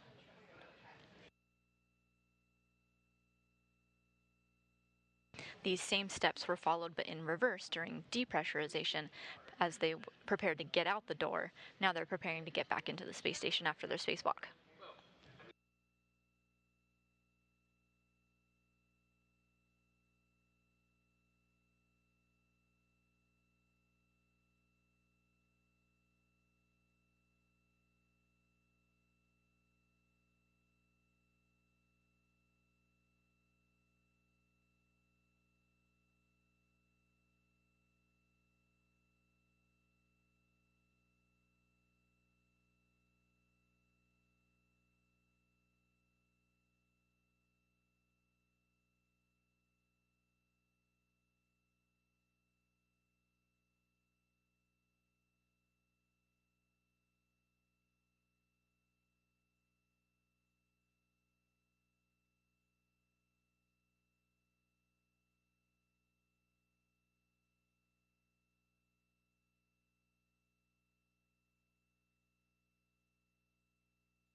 Alright guys, the pressure has been stable for 1 minute with a delta of less than 1.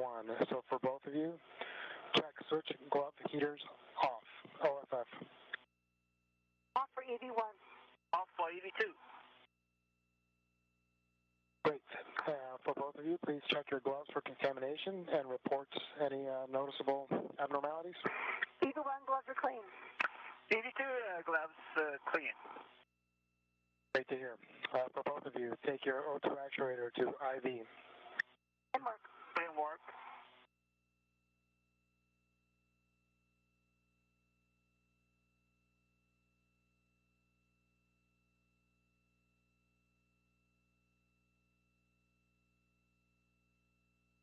EV1's in IV. EV2 is in IV. And copy EV2. Good job. Okay, I will be throttling the equalization valve, and we're going to go to a DPDT of 0 here.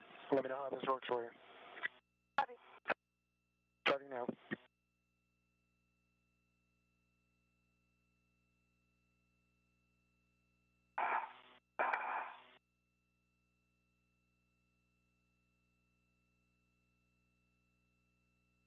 After entering a momentary hold at 5 psi, repressurization has begun to continue.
Today's spacewalk began at 6:45 a.m. Central Time, ending at 1:26 p.m. Central Time, for a total of 6 hours and 41 minutes. Let's take a look at this spacewalk by the numbers. It was the 259th spacewalk in support of space station assembly, maintenance, and upgrades. It was the second space station spacewalk of 2023 and the sixth spacewalk of Expedition 68. It was the second spacewalk of both Koichi Wakata and Nicole Mann's career, totaling 14 hours and 2 minutes of their career spacewalking time. Today's spacewalk again lasted 6 hours and 41 minutes, which led to 68 days, 12 hours, and 28 minutes of total spacewalking time.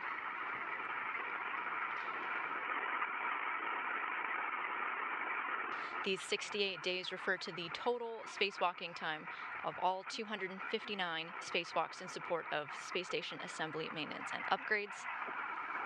This year, it being the sixth from Expedition 68, 5 out of the Quest airlock where our spacewalking astronauts are now, and 1 from the Poisk airlock.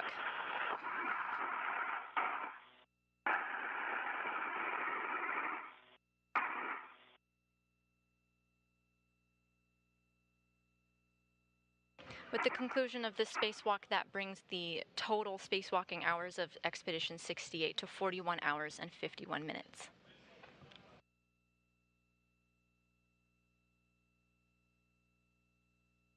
Repressurization almost complete now, hovering above 13 psi, making its way to 14.7.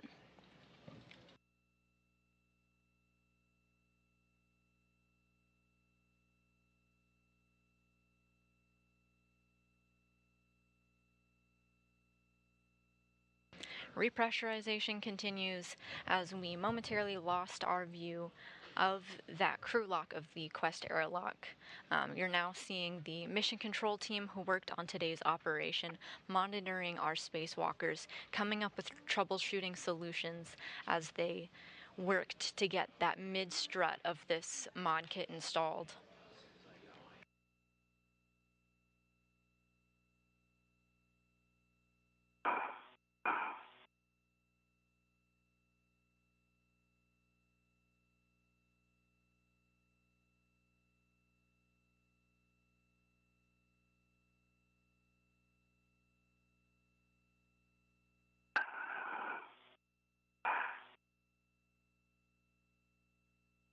The man standing at the back of the room there, that's Keith Johnson. He knows the ins and outs of the procedures that we did today, coming up with many of the solutions and consulting with his teams in the back rooms, relaying his data to the row just in front of him, our flight director, Chloe Maring, and our ground IV, the person who communicated all of the instructions with our crew today, Zena Cardman, our astronaut.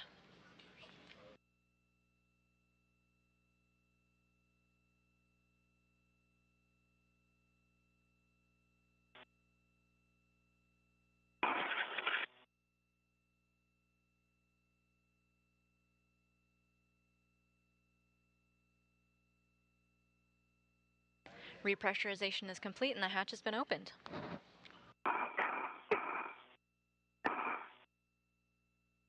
Thank you, guys.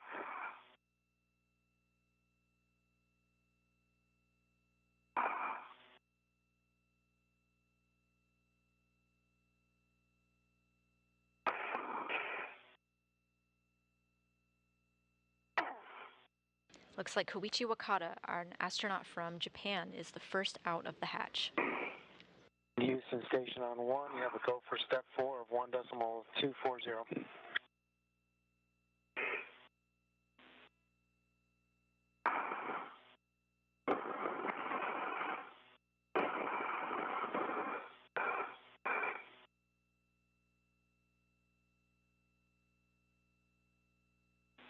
Houston copies. Thanks, Frank.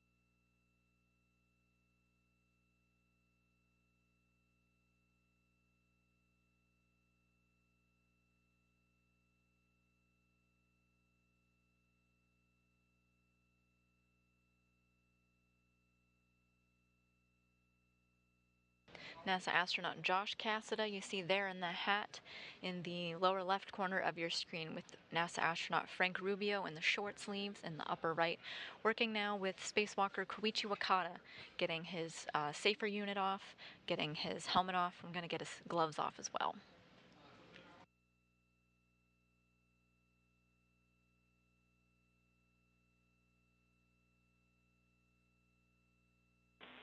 Like Houston, heads up. Space Ground 1, the crew is no longer hot mic'd. Understand, crew is no longer hot mic. Thanks so much.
This is the Quest airlock aboard the International Space Station. What you see in the foreground here with astronaut Koichi Wakata, Frank Rubio, and Josh Cassada, that's what's known as the equipment lock section of the Quest airlock. Nicole Mann, you can kind of see her legs there with the red stripes. She is still in the crew lock. She's going to make her way over to the equipment lock with the help of our with the help of our suit IVs here.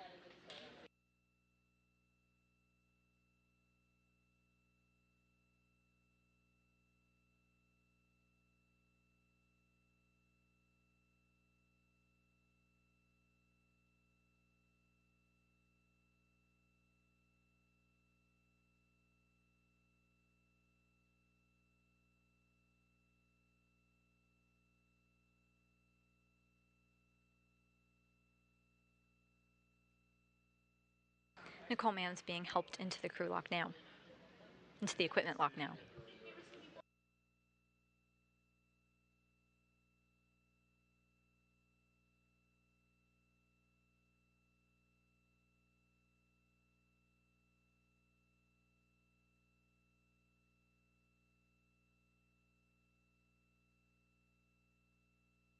Just like they did with Koichi Wakata, our suit IVs Frank Rubio and Josh Cassada are working on either side of our spacewalker, working to remove the safer units, the simplified aid for EVA rescue.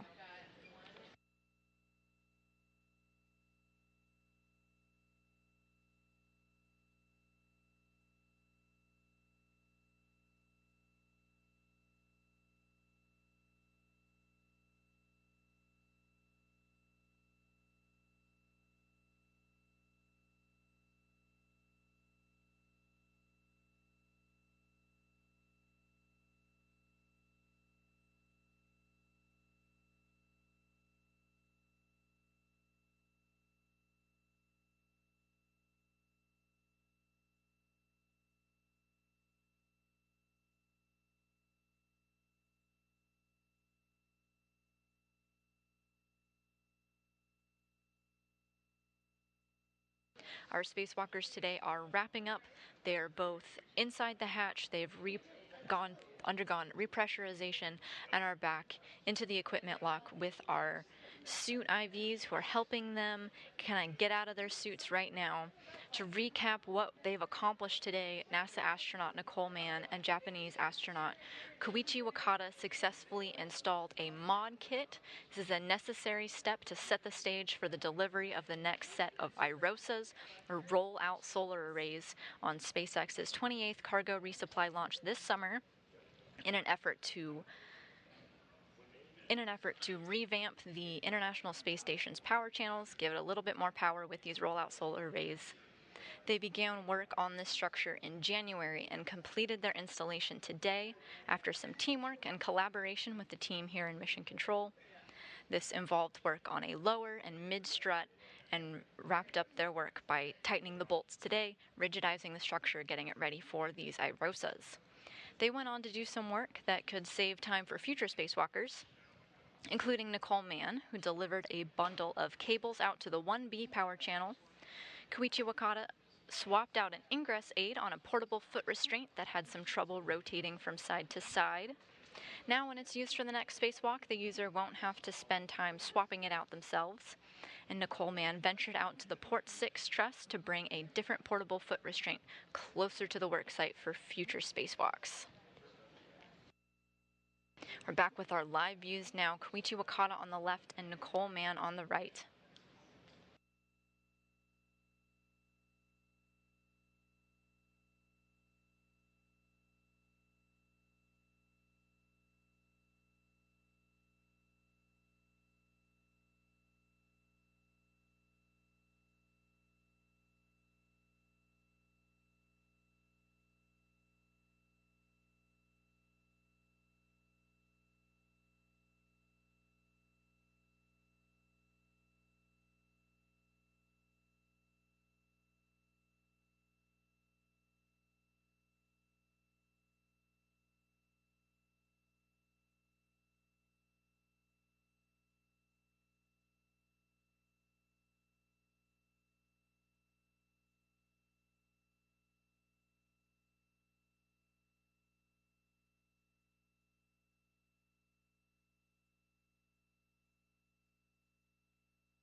Back with our live views now.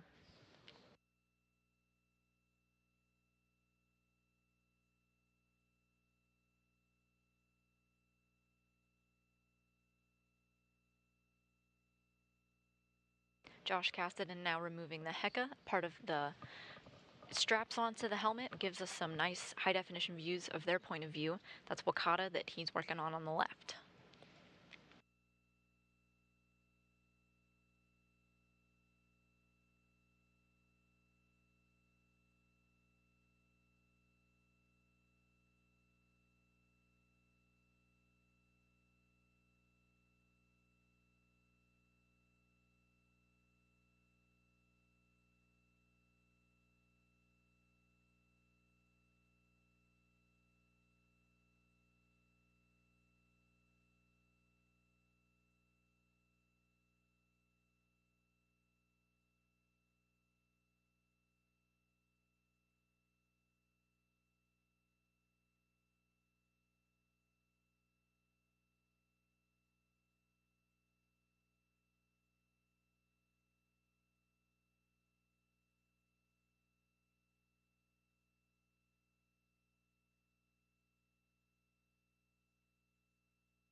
Hey, Josh, there's a flashlight in front of the camera, if you can grab it for us.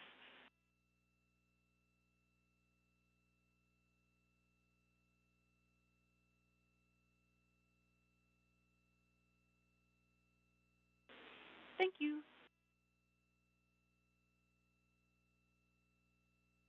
Josh Cassidy now working to remove the gloves of Japanese astronaut Koichi Wakata. And it looks like Frank Rubio is doing the same on the right side to Nicole Mann.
And the gloves are off as our suit IVs, NASA astronaut Frank Rubio and Josh Cassada, work to get our spacewalkers out of their spacesuits right now.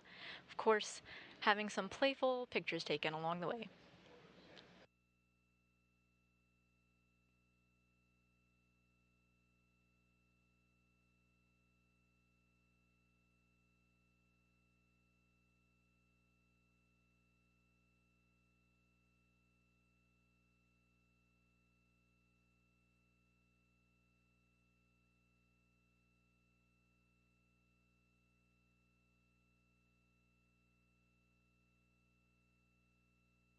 This photography is also crucial to documenting this post-spacewalk, the condition of the spacesuits, the location of where they're storing everything.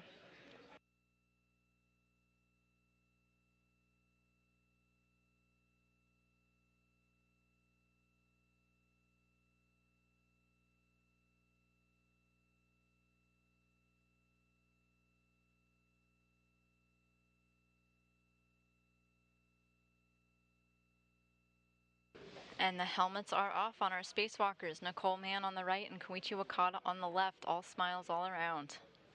This was their second spacewalk, and of course the second spacewalk of 2023 as well. Their total spacewalking time equals 14 hours, 2 minutes, mostly with the goal of setting up the mod kit on the 1A power channel of the International Space Station. They previously wrapped up installing the 1B power channel as well, finishing the 1A channel today. You could look to your left and smile real quick.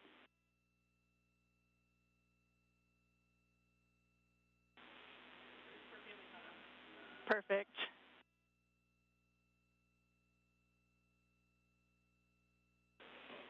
Excellent family photo there. Thanks, guys.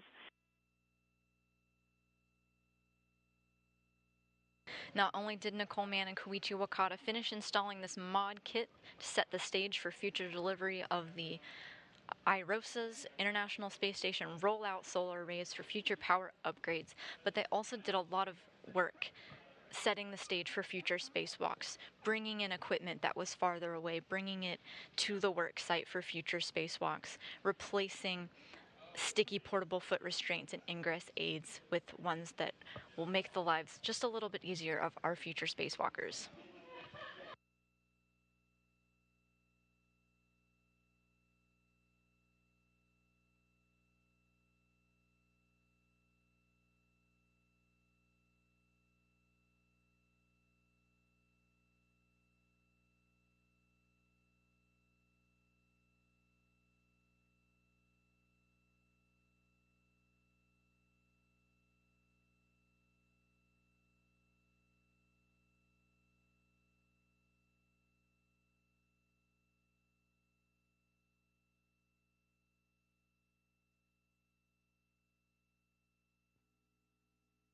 These spacewalkers set their spacesuits to battery power at 6:45 a.m., leading them to a 6-hour, 41-minute spacewalk to get these installations complete and these tasks to set them up for success for future spacewalks.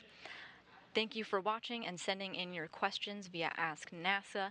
You can follow along with Expedition 68's mission on the International Space Station blog and on social media. That concludes our coverage today. Thanks for watching. This is Mission Control Houston.